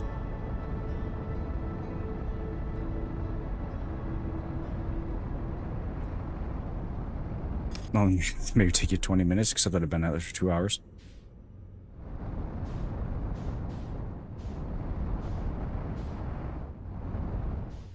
And flying, by the way, flying this spaceship like this makes you want to get the drones out this summer. I didn't last summer. I was so stinking busy with business stuff. But I think I'm going to get them out this summer.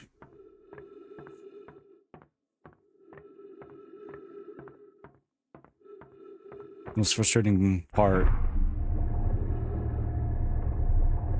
is when they ride the tower to the black hole, just then immediately give up and reset. Oh! You see, I knew that I could get in there in the black hole. I just kind of assumed there was another way to get there.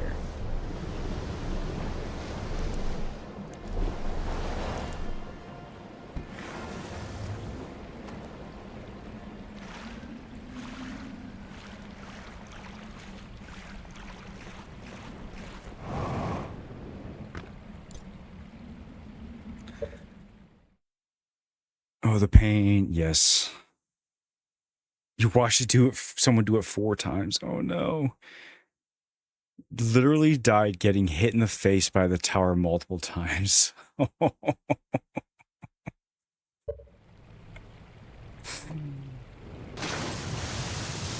You know, if I remember right, isn't Dandy Chamber like if GLaDOS made a game? Because that's what I remember of it.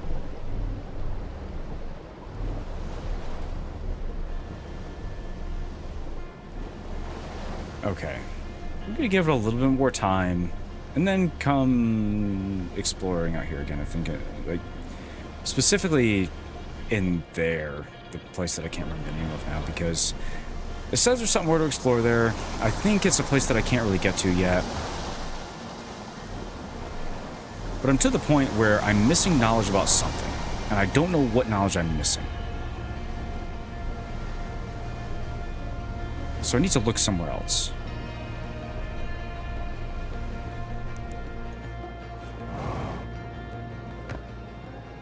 Non-Euclidean mechanics. In terms of if you made a puzzle game, we would make every major puzzle the solution something completely counterintuitive. Yeah. I kind of remember that about it. Some weird 4th dimensional bullshit that makes your brain itch.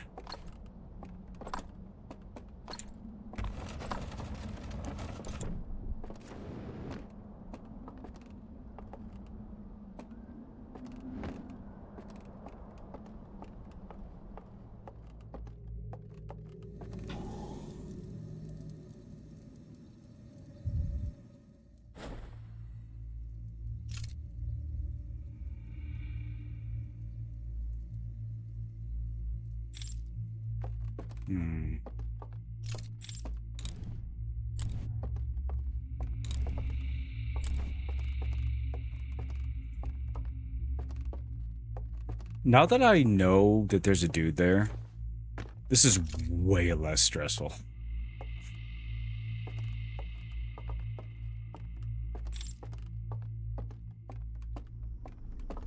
Classic example is the infinite non-Euclidean staircase. You just keep going in one direction, the solution is to turn around. I actually remember that one. Like, I remember trying to figure that one out, at least.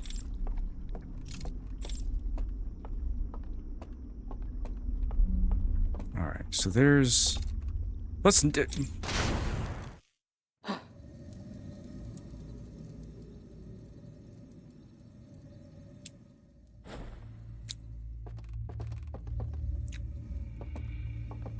Anyway.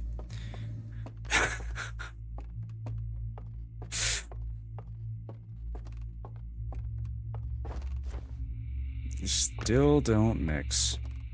I'm like trying to be cheeky and get a peeky angle down here, see if I can learn something. I have not played the Stanley Parable.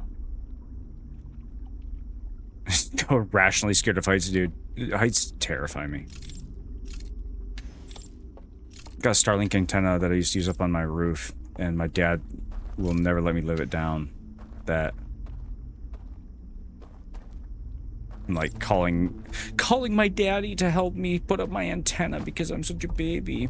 And then he calls me because he can't figure out how to plug in a USB drive the right way, so.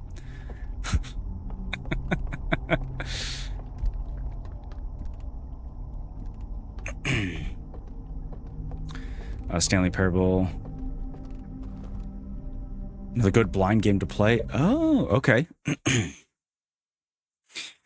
Darkhouse, would you mind throwing that in the, you're in the Discord. Yeah, I think you are. Would you mind throwing that in the, like, stream suggestions channel? I'd love to put that on my list. I just don't want to forget about it.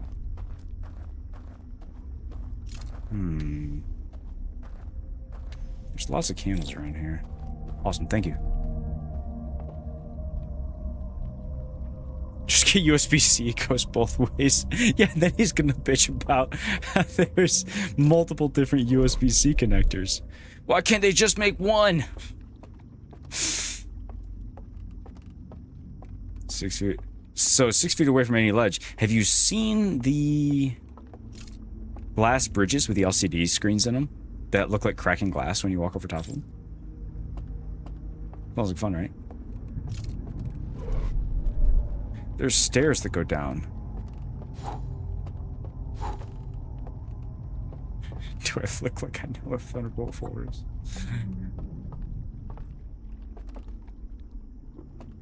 Oh man, yeah, I'm going in circles. I gotta go look somewhere else, I think.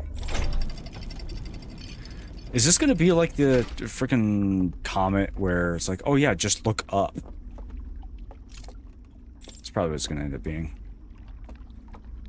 Dude, Firewire, that's some ancient technology.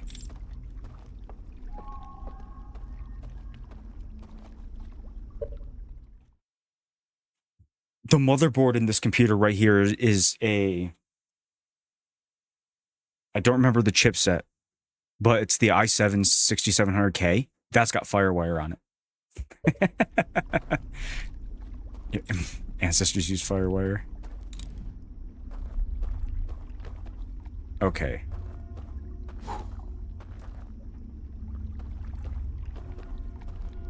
So you see me way too freaking early.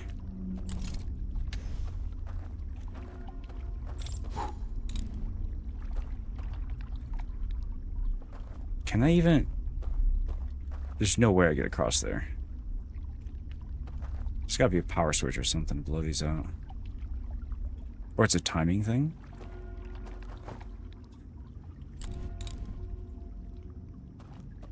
Sneaky, sneaky? Okay.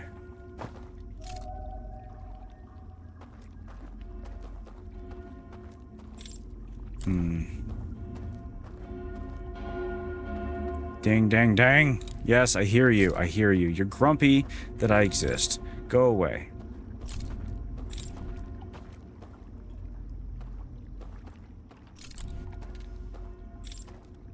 Makes me wonder if it's something to do with the candles, but... like, actually being lit.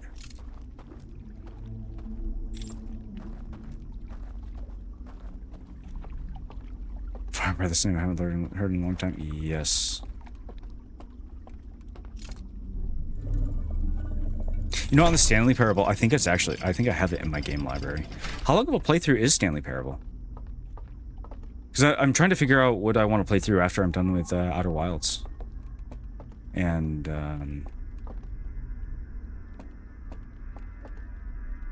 oh?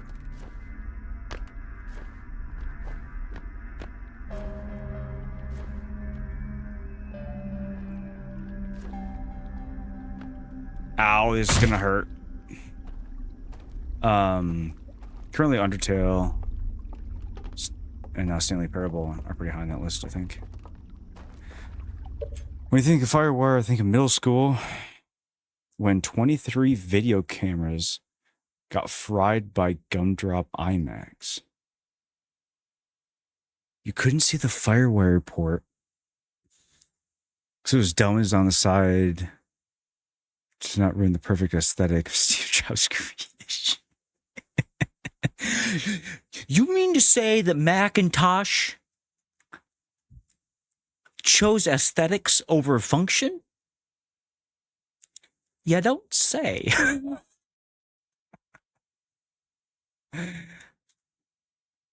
Also, the port was flimsy enough that you could force it. You could force the power plug into or in upside down. Oh, that's awful.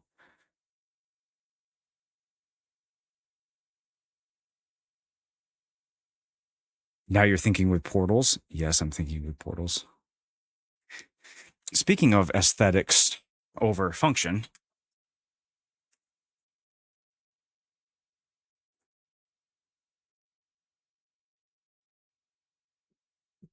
I have things to install later. The least aesthetic fans on the face of the planet.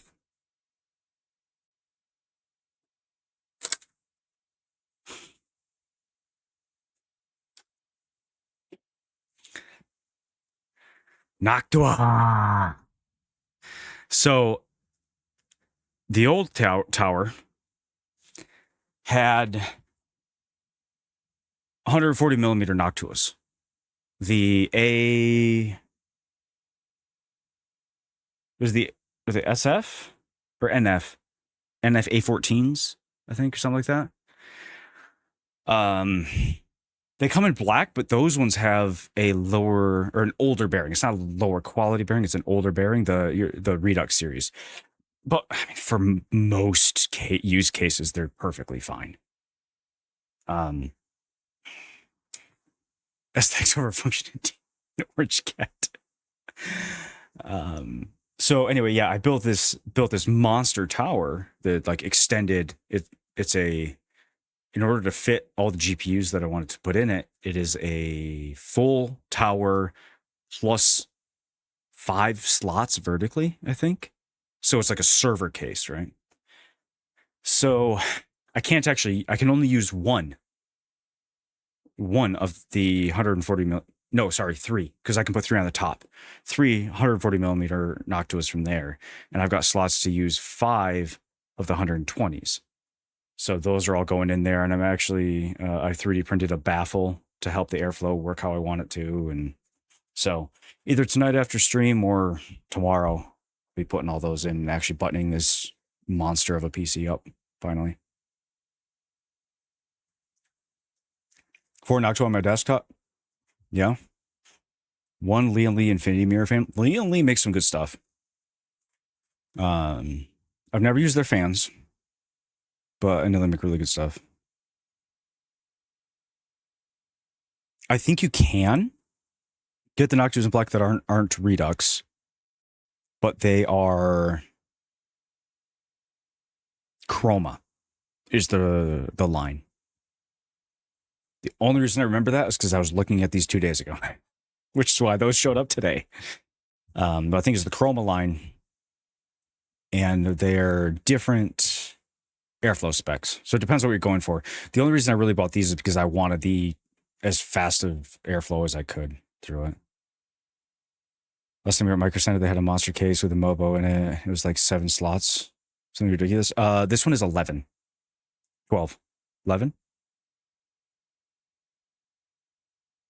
It's the Fantech Enthoo 2 Pro, Enthoo Pro 2. So PH for Fantech. Server edition. Let me see. Fantech's. Yeah, here we go.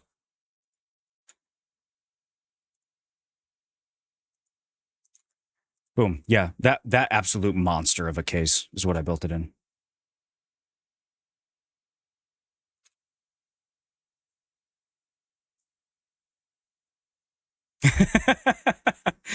Yes. Gerby, did you happen to look at the PC specs in the about section by chance? Got a Best Buy, which is shit, and local PC stores insanely overpriced.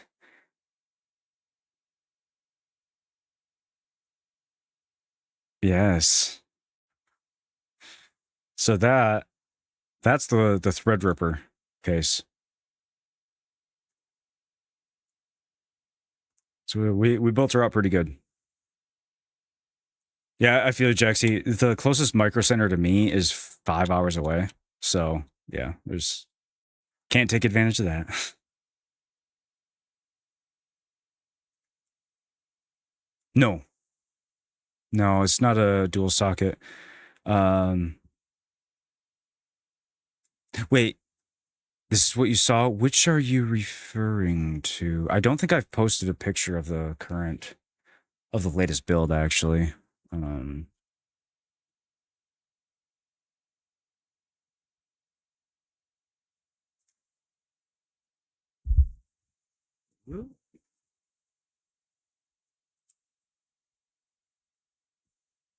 There we go. Oh boy, I lost all the things. There it is. Oh, the thing you linked. That's just the case. The thing I linked is just the case. So it's only a single socket in this. But actually, if you... There you go. If you're interested, I know everybody's in a lot of Discords, but if you were hopping there in the I think it's project section, I posted a picture of my server rack. That does have one of the blades in the server is a dual CPU Xeon. So 40 core Xeon dual 128 gigs of RAM virtualization server that I run pretty much everything on. And a second one is coming next month probably. I think I need to expand it, get some redundancy going. But no, this PC is barely a PC because it's the Threadripper. It's got 128 gigs of ECC, DDR5, 6000. I'm going to pare it down a little bit, get rid of some of the smaller drives, but 8 terabytes of NVMe. I'm going to put I've got an NVMe PCIe expansion card in the server right now that's going to go into it. You like that? It's like, you're making a community server, put in a question. I'm like, I don't freaking know. Well, here, let's put this in there. See how many people get that right. Most people are just going to Google it. I'm not supposed to know this. That's the thing. You're not a physics major. How are you supposed to know that? I think I'm stuck now. I want to get back up there, but I think I'm stuck. You know, all about MOSFETs. Make some fucking logic kits. You know, how many MOSFETs have you made go smoky? Or what's the biggest MOSFET that you've made go smoky? Gosh, I missed the freaking jetpack. How do I turn you off? I don't think I can get out of here.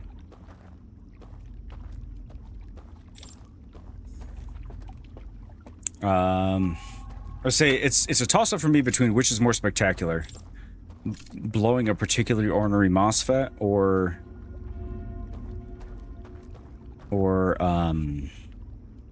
tantalum capacitors.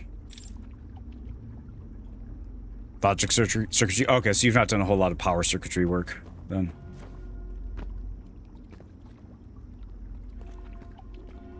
I've done like motor drivers and stuff, and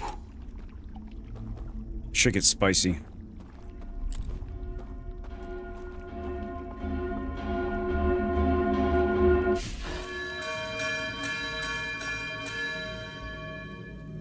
That's really interesting. Why does it do that?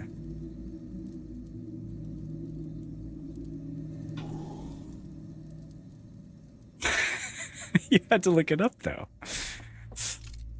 Yes, it is negative to positive. Technically, it's negative to positive. But for some bullshit reason, the math works out positive to negative. Look at you, Kirkov. All right. I'm kind of at a loss here.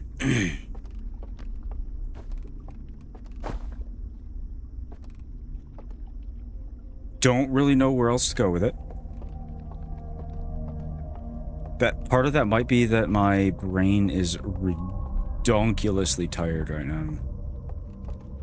And as some of you have noticed in the past, Dark House, when I'm tired, which tends to happen on Tuesdays for whatever dumb reason, then my puzzle solving ability goes down the tubes. So I'm going to play this one out, and next loop we're gonna go back and see if I can find something on the main ring world. Like, if you just find it one way or the other, it all still works out. Eh, that's pretty true. I feel like there's some sneaky ass way to get around here too. So it's really funny. I was talking about the alright. Listen here, bud. The point cloud software that I was working on, right?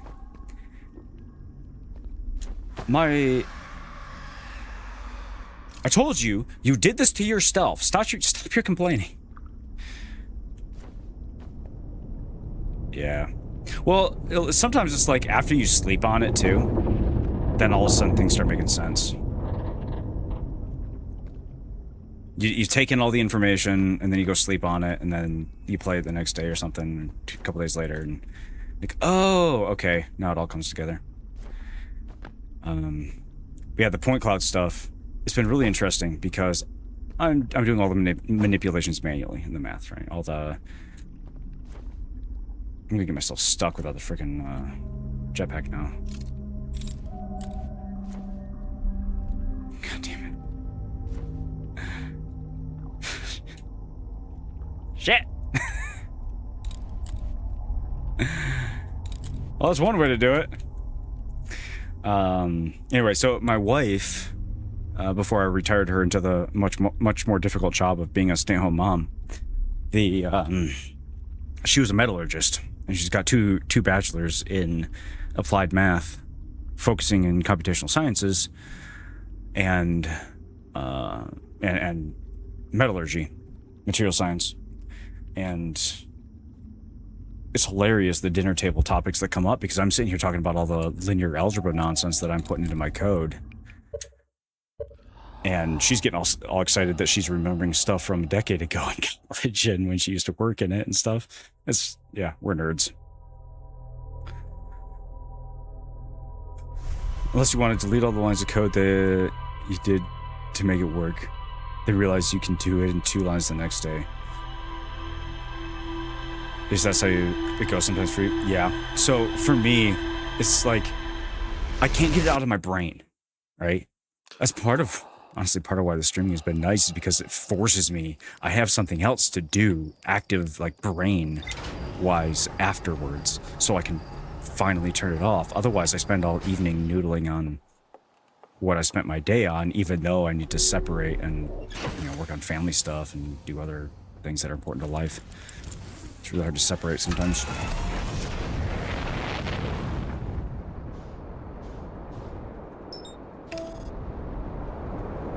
Then a week later, you realize why he had written the templates of code for the weird edge case. What are you talking about? The code is self-documenting, right?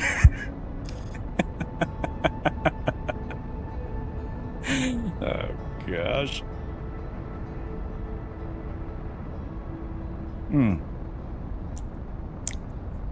I got a mouthful of cinnamon stick.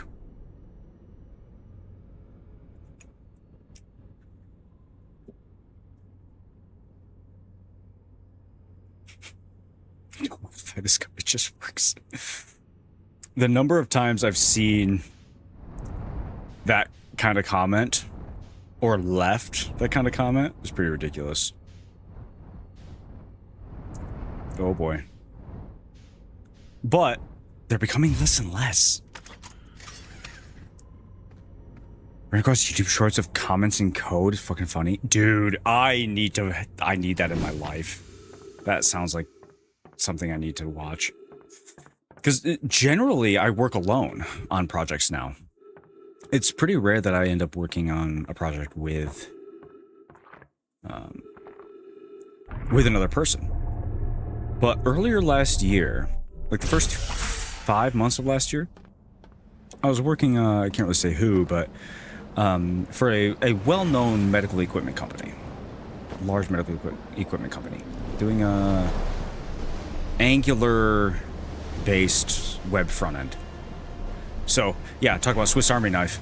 I'm working C++ doing point clouds, writing embedded code on the ESP32 to do real-time accelerometer readings, and writing GPU code for the NVIDIA Jetson, all within a year of each other. Or 3D scanning. That's the point cloud stuff. So we did a lot of things. But during that project where I was writing the Java TypeScript Angular front end, there were a few spicy comments of, AI gave this to me. It works. I don't understand it. Don't touch it.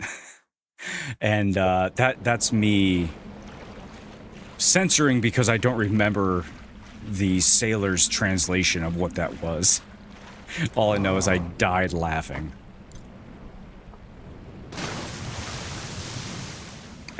Everyone's worried about AI writing code, but nobody's worried about AI documenting code. You know, not gonna lie, AI documenting code is probably the biggest use I've had for it. Like, write the rough draft for me, and then I'll like embellish it, because a lot of times it can explain it better than I can. It's almost like a large language model was written and designed to understand language. Anyway, I'm curious, since we got a couple of software guys here, do you use AI actively in your workflow at all? Or is it a non-item for you?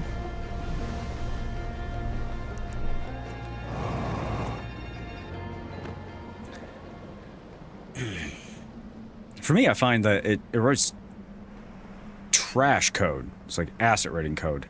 Doesn't matter what model you use. It's the stuff I write, it's so niche a lot of times that it just doesn't understand what I'm doing. What I do find it useful for is a quicker, more concise Google search. Like, summarize these findings for me. Help me learn this topic faster. That's what I find it useful. Or, see security requirements. Oh, no. AI is nuts for multiple choice quizzes, too. Use AI to write VB or Excel. Oh, okay. Great. VBA for Excel and Outlook. Those as a starting point, you need to update it a lot. Yeah, that makes sense. I've never really had a use case for using it there. Oh, I came here out of, like, habit. I was going to go somewhere else. All right, while I'm here, I'm actually going to go do one more boat ride just to take in a little bit more information, then I'll go back. I want to go to the one canyon on the right that I can't remember the name of. I'm on autopilot looking for clues now. It's over here. You're going to ask? Yeah. I got talking about other shit. Got distracted. But while I'm here, we'll do one more boat ride.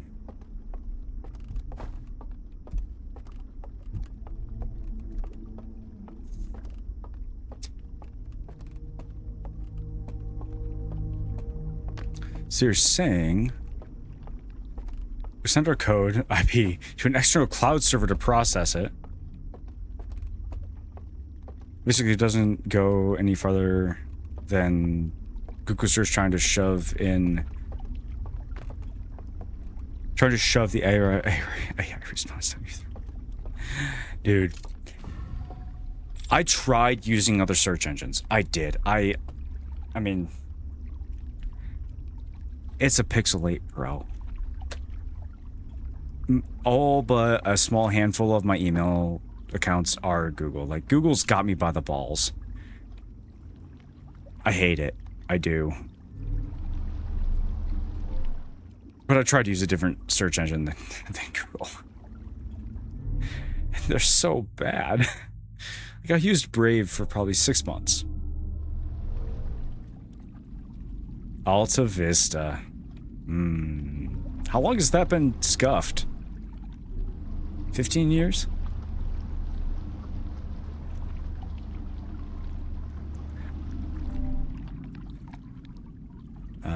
But yeah, I tried using Brave. I tried using DuckDuckGo. I don't remember what was here.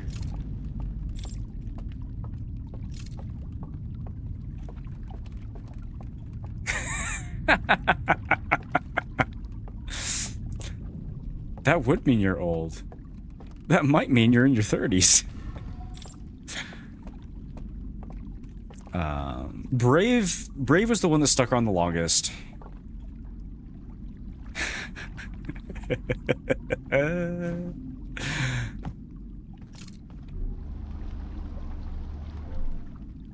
But the results were not great. But then as soon as I was like begrudgingly switching back to using Google as my main operating search engine, 12 years. Okay, 12 is not as many as 15. That's fair. That's fair. Anyway, so once I switched back to Google, it was like a month later that they started shoving the AI response down your throat. And I hated it. However, to be fair,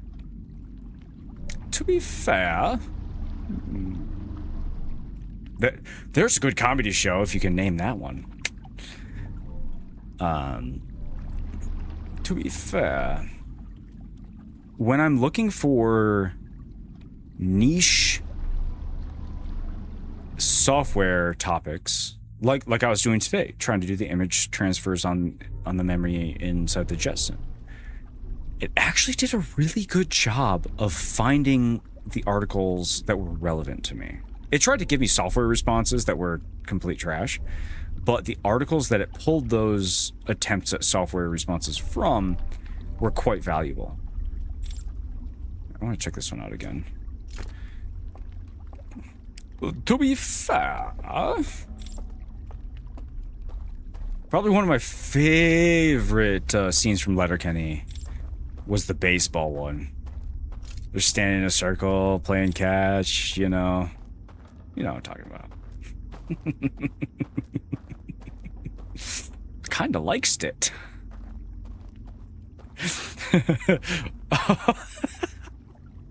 The butt-sis.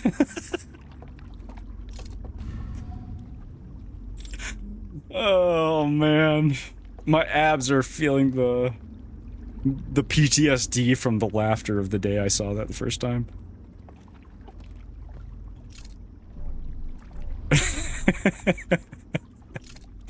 Yeah, exactly. They just start furiously throwing the ball between the two of them. I still feel like I can make that jump.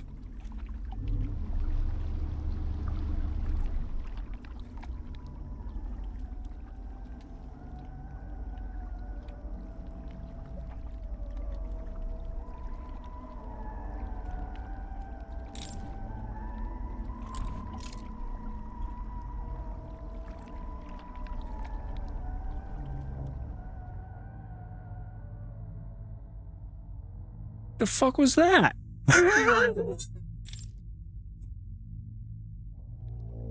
What?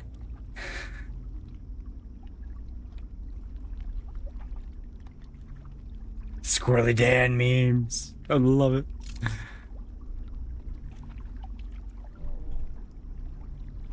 Ooh. Oh, that's the... Okay, that's the one we went past last time. I get it now. I get it. There'd be some spooky music there. I hear spooky music. Wait. Send it. Speedy boy, send it.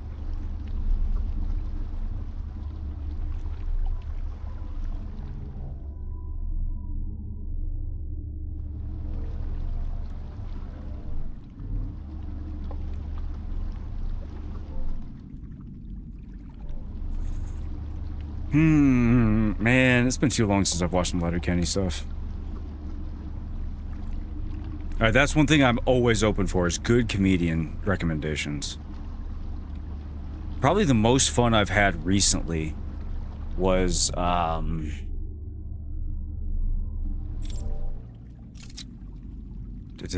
A.J. Wilkerson.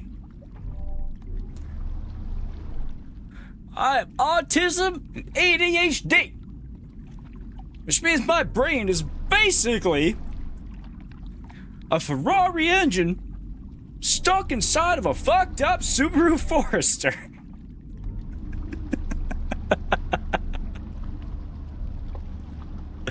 So my sister and I went to see him live in Grand Rapids here in Michigan. And such a good show. It was so funny. And there's a lady who was one of the openers. She's an army vet who got crushed. I gotta make sure I don't miss this thing. She got crushed under a wall that got blown over in Afghanistan. And like a big, her set was only like 15 minutes long. So it was pretty, oh, here we go. What? Nope. Okay, we can't get it.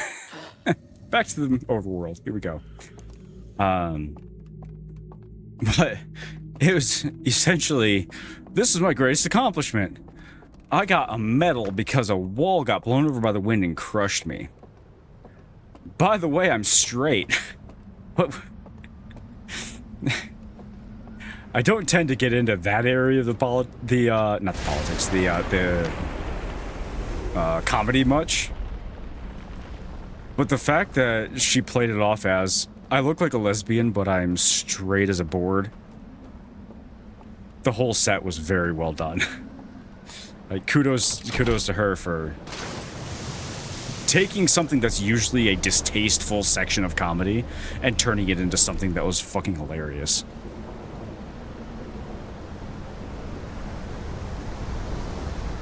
I'm all out of liquids. Water's gone. Toddy's gone. My boat is gone. Game, you heard me and decided that you wanted me to go for a swim, did ya? Okay.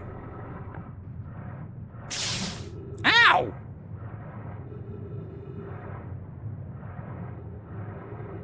Oh, hey, a dock.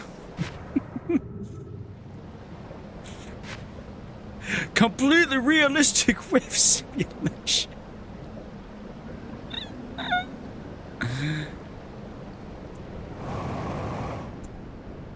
Hey, it's a boat. Come here, boat.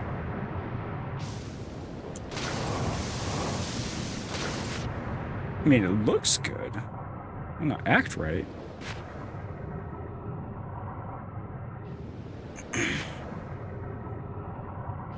So yes, comedians, dad jokes.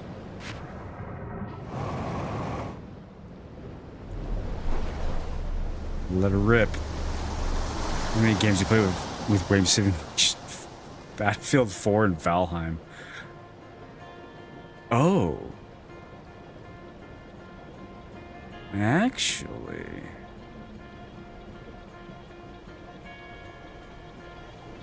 I forgot about that awkward little corner of water that I want to go check out.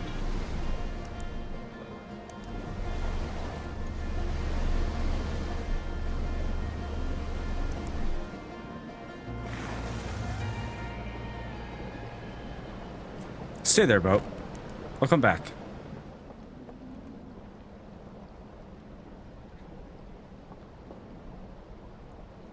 What the shit?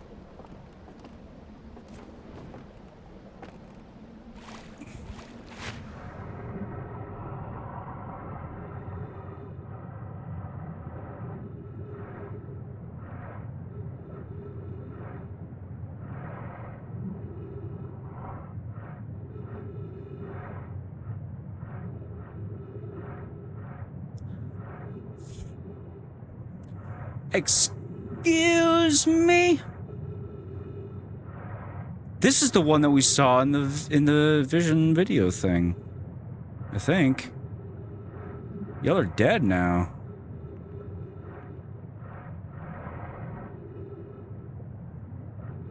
nothing really to learn here.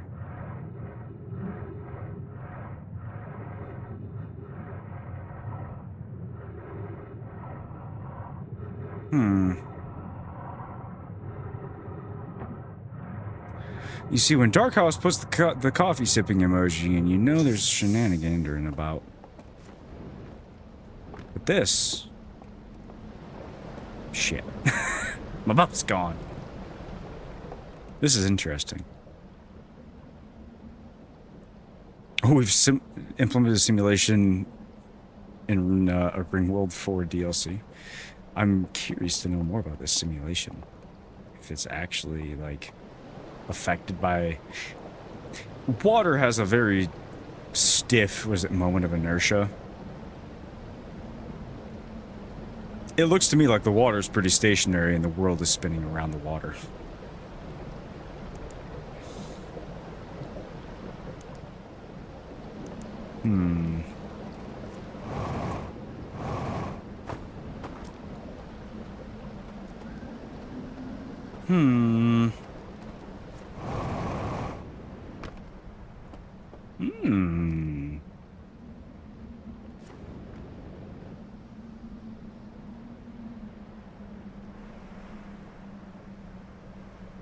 The world would be spinning around the water, so yeah. No! Come here, boat. Okay, so I found that. That's interesting.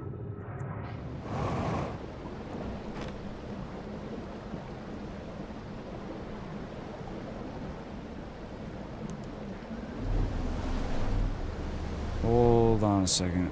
We need to go this way? Yeah. So I don't know if there's more there or not. That's interesting. So the images on top of the tower are places here.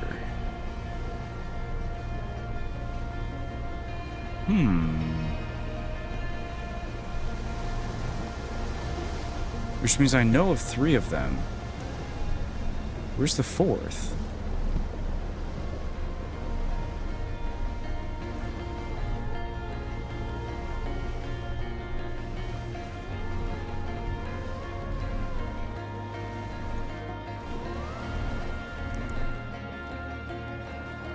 I'm gonna check under the water first.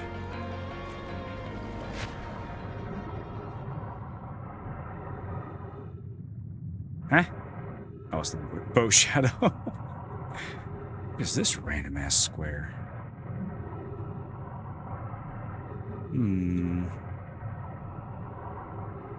It didn't look like there's anything. What?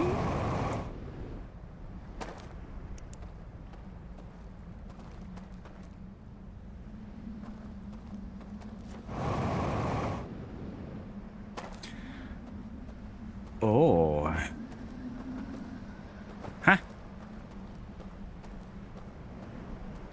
So while we're walking on this awkwardly thin piece of land, I'm curious. Kirby, you said you did, grad school. I'm always wondering. I've never talked to someone who's in such a similar field to me.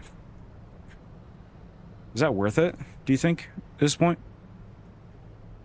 I don't remember if you said how long you've been out of school, but I have some pretty strong opinions about engineering, the engineering industry in college. I'm curious what yours are.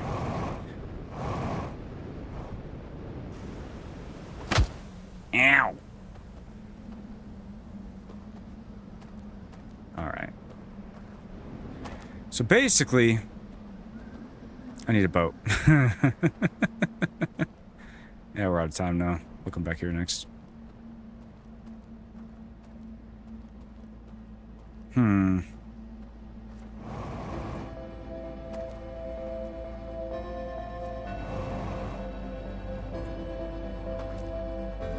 Don't think I'm gonna get out of here with the boat in time to go look at what I wanted to.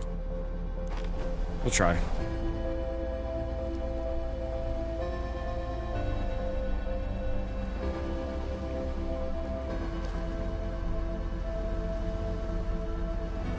Definitely use a lot of stuff they use in grad school every day at work. But whether it's worth it in terms of pay, we don't know. That's fair. Oh shoot, I gotta go the other way. Well, that's what I'm most curious about, because for me, I learned way more on the job than I ever did in industry. Cutting edge with small teams, so the extra knowledge goes a long way. That makes a lot of sense. That seems like the use case where you might actually make use of it, especially if you were able to get a job in the specific niche that your grad school studies were in, right? Oh, this isn't the right one, is it? I don't know. I kind of figure unless you're going to go into a niche industry where, like you're saying, the extra information, extra learnings from grad school actually made a pretty big difference for you. Unless that's the case, then engineering needs to become more like the trades. Shit. Especially with the availability of information now, there's nothing I do that someone with enough time and access to the information couldn't figure out. I don't think I learned anything quicker because I went to college for it. Could definitely say that it targeted me more, but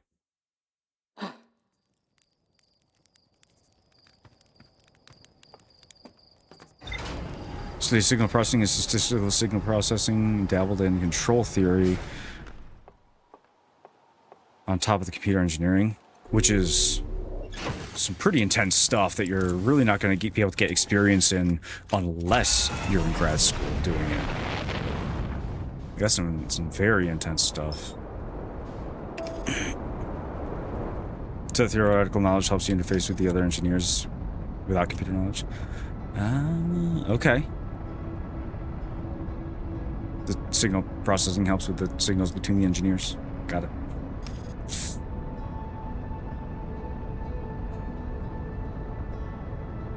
Now there's like two classes, and becoming kind of three classes of engineers at this point, where there's the engineers who are actually making huge waves in the industry, like the people who are developing the libraries that everybody else uses, right? The guy who developed OpenCV, the guy who developed Bash for the first time, like that level of people, right? And then there's the I'm capable, but not expert engineers, and I would put myself in that category. Like I'm not an expert in any one category, but if you give me a problem that other people haven't been able to solve, chances are I'm going to be able to solve it one way or the other. It might not be the best solution, but I'm going to make the sucker work for you. And then there's the vibe coders. People who don't really know what they're doing, who are living off of Stack Overflow and Red Bull. And unfortunately, those are becoming an increasing percentage of the market share.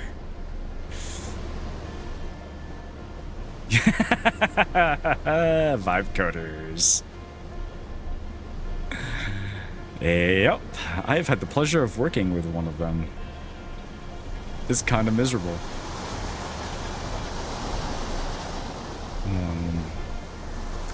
You have the extra knowledge from knowing to code before going to college,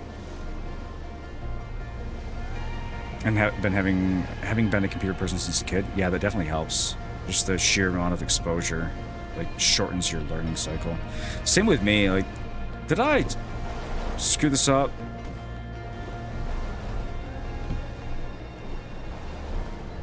I think I did. Or I'm at the wrong one.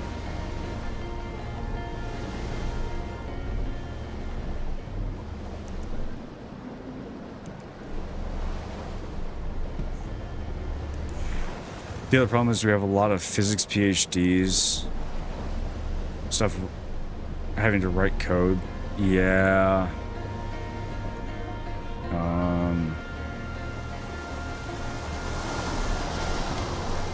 Gosh. Apparently my boat driving skills have gone downhill.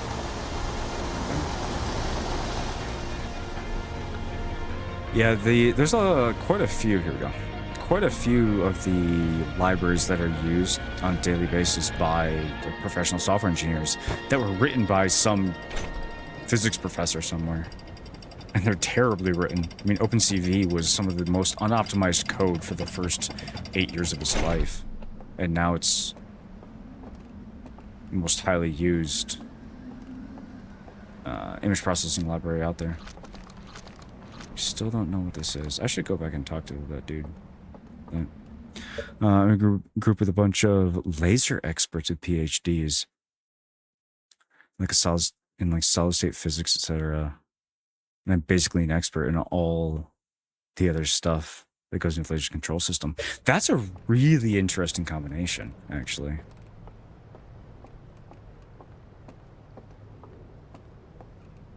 It gives you a niche inside of them, inside of their expertise.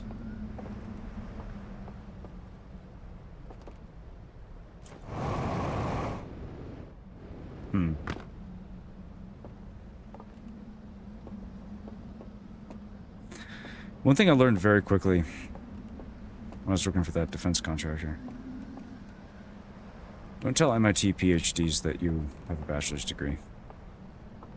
It's a bad idea. There's a bit of arrogance. They don't like it. Especially when you're pointing out bugs in their code. Or design flaws in their electronics. They get really grumpy. I don't know if that's all PhDs or... Well, obviously not all, but... Come on. Rip. Actually, it's funny. So in high school, I helped start a first robotics team in Lowell, Michigan. Red Arrows. And my counterpart, it was me, a dude named Derek. And we...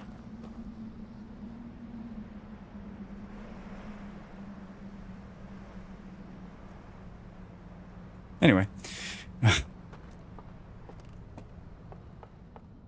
I forgot this was here.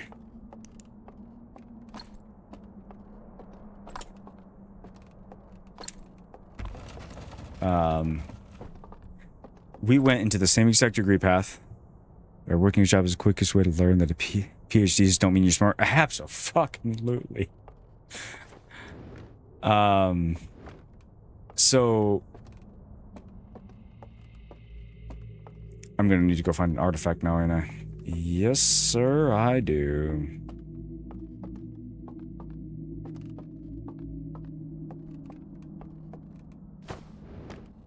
Oh, my tired brain out. There's an artifact in here, isn't there? I think so.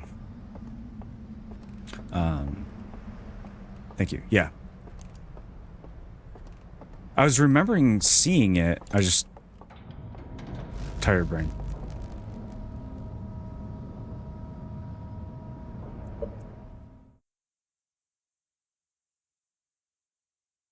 I saw it. I don't know what it was, but I saw it.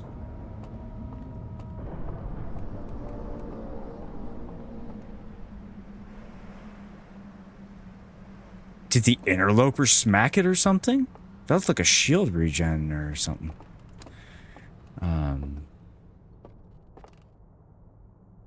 You know what's fun?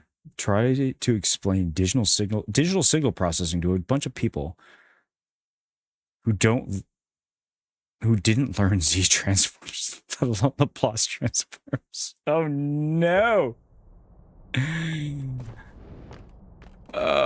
Ooh, we saw it. Yes, I did. I did. Even my tired brain today saw it. This is why I wanted to go back here. Yes. Oh. Trying to explain... I think that's the epitome of... I literally can't explain this to you because you don't understand the fundamentals, right? Most other topics you could get away with. Before I walk out the door. Most other topics you could get away with explaining it in simpler terms, analogies, that kind of thing, and you could kind of get the point across. When it comes to control systems and signal processing stuff, if you don't understand those fundamentals, you're just not like, good luck.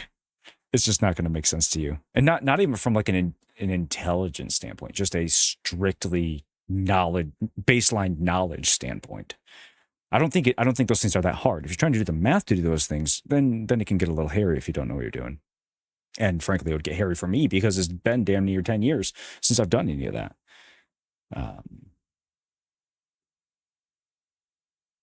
Okay, so here's where we take in how the control system works. You take a little pause transform. Oh man. You gotta learn how to integrate in order to calculate the area of a circle.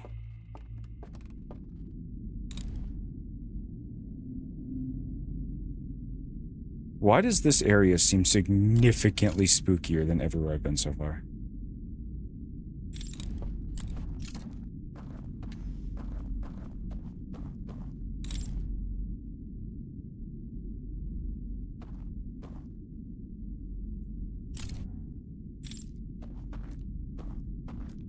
Because there's water down... Oh, are we... Yes, we are. At the top of the cliff. Is this the first stop? I don't really know which stop it is, but we're at the top of the cliff.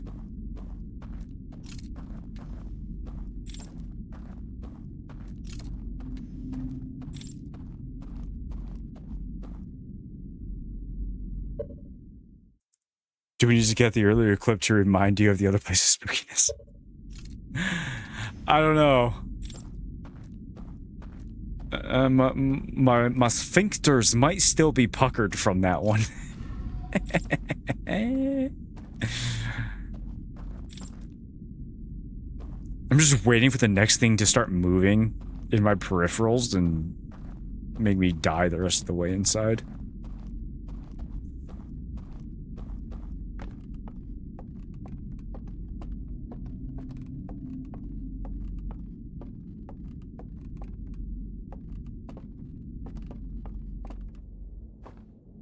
That's with everything with this game. The sound design is masterfully on point. Up or down, we're gonna go up.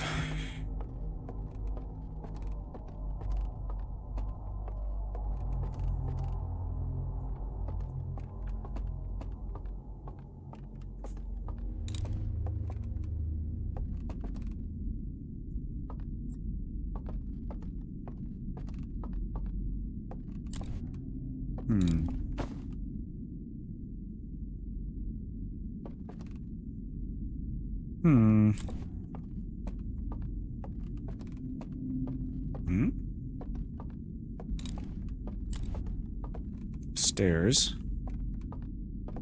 Door.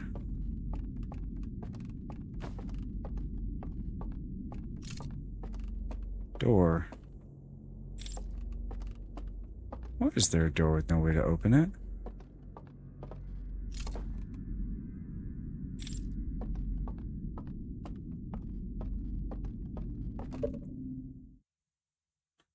Is this place inside? Subterranean or in a different ring or something, and they're transported here because it's safer, but it's dark because the power supply is failing because it's been so bloody long? Or something like that? Makes you wonder. Why is this so spooky? Like there's chairs and cups and instruments. It's like the Nomai, except there's no bodies.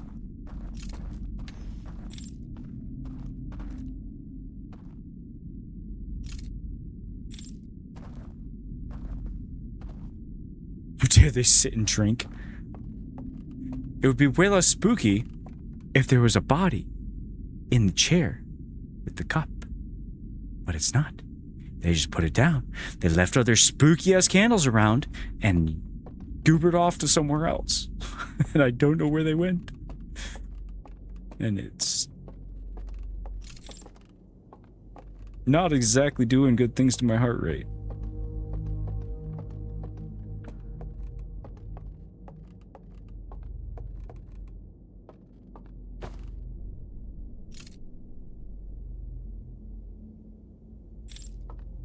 Other way. Goes the other way.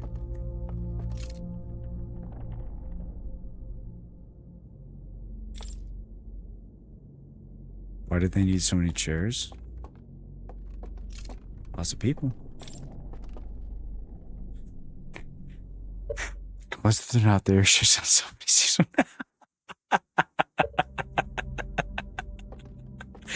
Yeah, that's fair. That's fair. Mostly because I don't know. Now that I know that there's some here in the flesh, I don't know if they're going to eat me or not.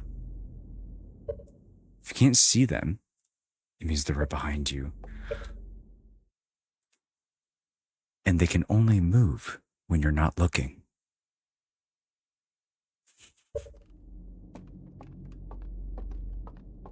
Was there flesh? I don't know. That's the thing. There might have just been bone.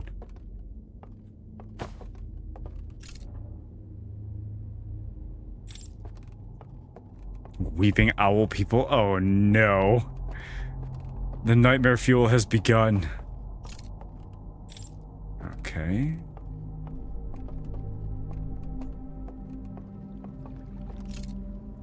Ah.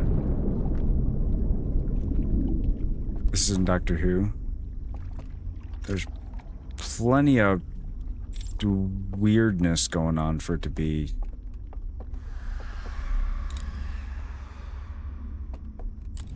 Someone's unhappy.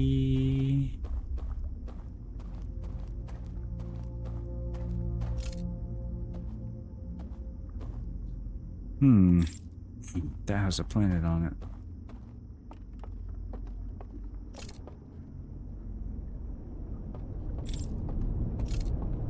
Oh, here it comes.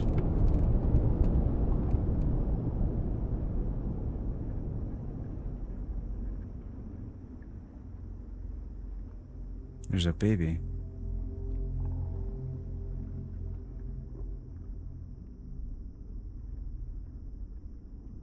Is this the family we've been seeing all along? There's 3 of them here. There's 4 of them in other pictures.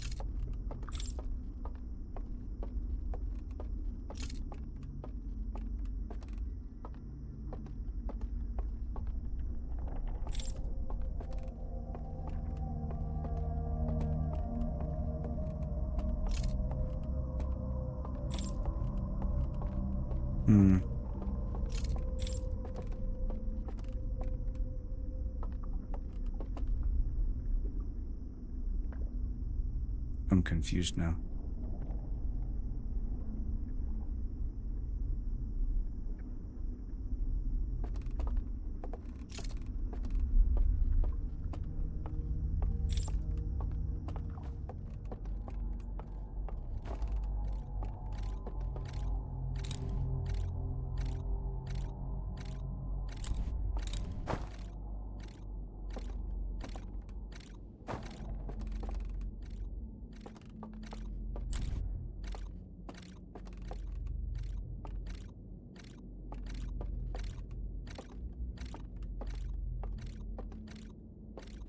Oh. Oh.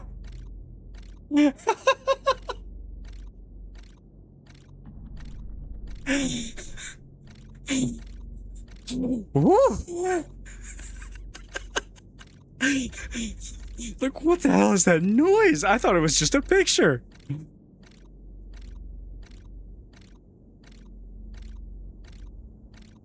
So there's another one underneath us here.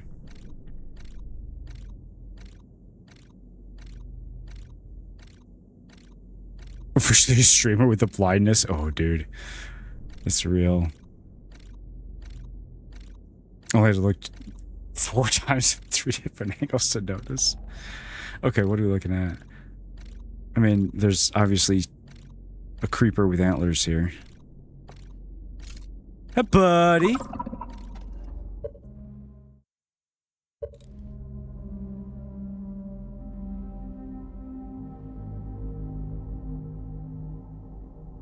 Oops.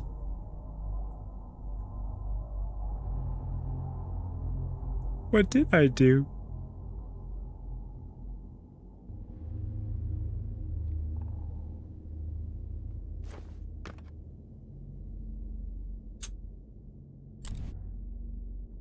Hello?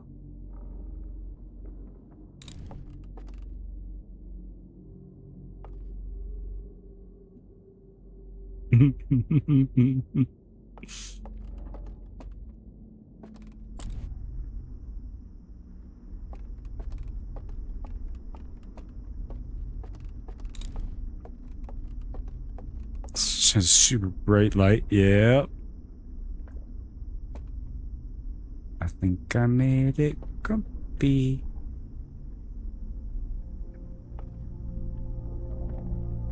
Question is where to go.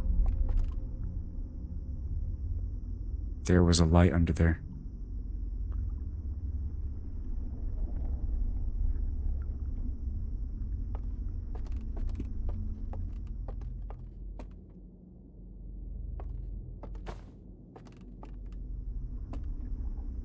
What's up, buddy? How's it going? I don't think I want to talk to you. Peekaboo!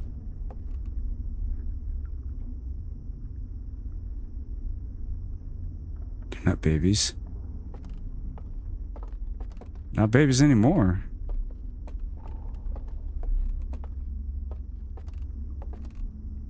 Okay. I need to actually know what this does.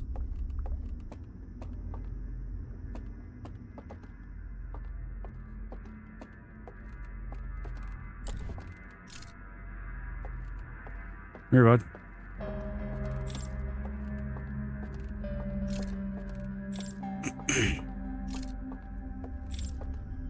Oh, you're getting all spooky and now you're on away. I need to know. Do you want to eat me or not?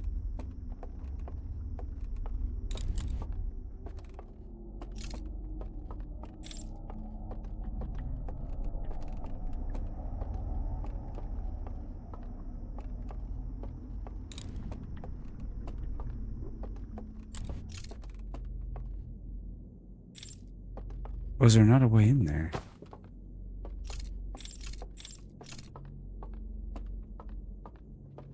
Interesting. I thought this was the one hunting for me, but... Okay.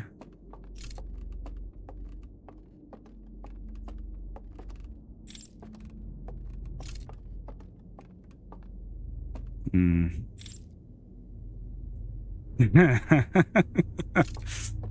Here we go again with the frickin' redacted.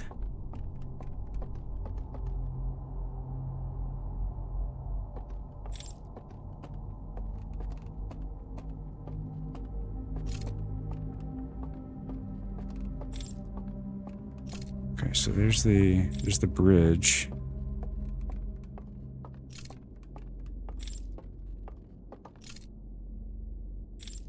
There's a cave down there.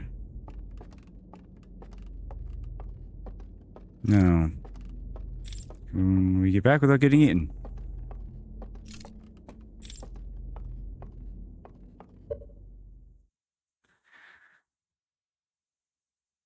I was probably about to say the exact same thing anyway. Yeah, you do tend to, tend to do that. Outer Wild, Outer Wild is giving SCP a run for its money on excessive redactions. Ugh. I can understand it to some extent. There's a point when it does become too much, though.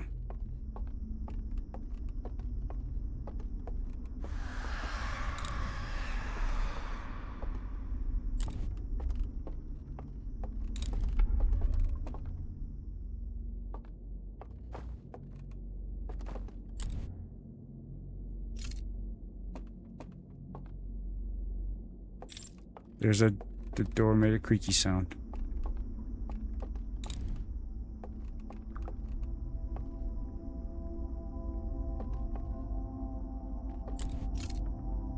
Don't know where I have to go.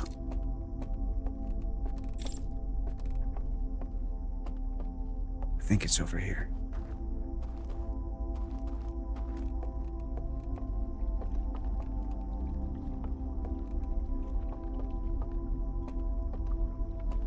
What?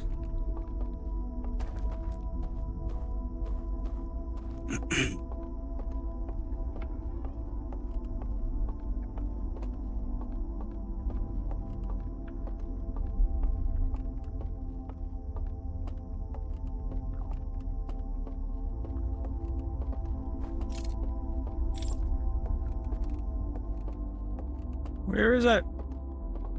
The other side. I think it's the other side. I got so freaking spoopy that I lost where I was. Now our gooses are about to get rocked again. They've already been cooked. Now they're gonna get rocked. Oh, how do I get back up there? I'm here. Hmm.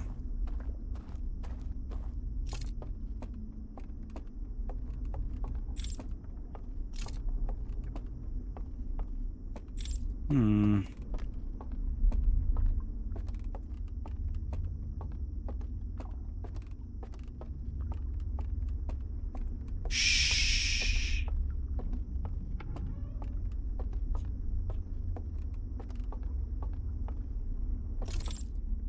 No.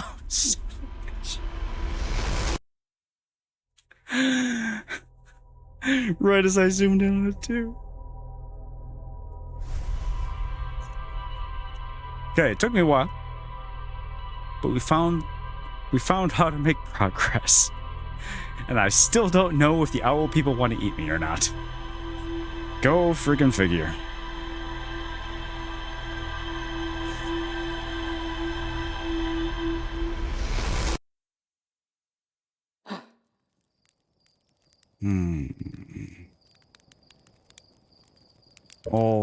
Alrighty. Menamenyo. Boom. It's about that time. Time for me to wrap things up and hopefully go to sleep. So, anywho, I am thoroughly spooked. Not enough that it's not going to affect my sleep, but you know, it's fun. It's the right level of suspense. They took the feeling from the first time you go to Dark Bramble and amplified it to 11. You're like, I don't know if I have to sneak or not. But now that I knew that I had to sneak for the anglerfish, I might have to sneak for the owl people. The right level of suspense so far, right? For now. So what you're saying is, you might need to go for a walk after next session. Can't wait, chat. Can't wait. I can't wait either. It's been really good. So Thursday, I will be back Thursday, 9 o'clock Eastern, plus or minus 5 minutes. Then remember that I said I'm looking forward to it. You thought the base game wasn't a horror game? Exactly. The anglerfish. I'm gonna joke to you. Right, I got to the anglerfish, just like, well, this is a tone shift. Oh man. Anyway, I'm glad that I found the path forward before ending tonight, because that was gonna bug me if I didn't. The anglerfish are the size of moons in Outer Wilds. And their teeth are just as big. I think that was the one jump scare. I gotta find that clip and dig it out. I think that was the one jump scare that the base game gave me, was when I thought I was going to be able to sneak past the anglerfish, and they like woke up and came trying to gnaw my face, and I might have actually shit myself a little bit. Oh, it compares the sizes of everything. I'll have to check that out. That's pretty cool. So, anyway, again, Thursday, 9 o'clock. I'll be back. If you are interested and haven't caught up and want to catch up on the rest of the playthrough, I've been posting the VODs up on YouTube, so they'll be over there under the same name. You remember, click this is called The Scale of Outer Wilds. All right. Well, I'll look it up when I'm done with the DLC. So yeah, I've been posting them over there. And is it Thursday yet? I think that's the, this is in the wrong context, but you know, maybe is it Thursday yet? I just want to keep going. Who needs sleep anyway? Thank you all for joining me tonight. It's been amazing. I appreciate you all being here. All the different topics of conversation, and chatting, and everything. It's been amazing. I'm loving it. So you all have a wonderful evening, and I will see you Thursday. Adios.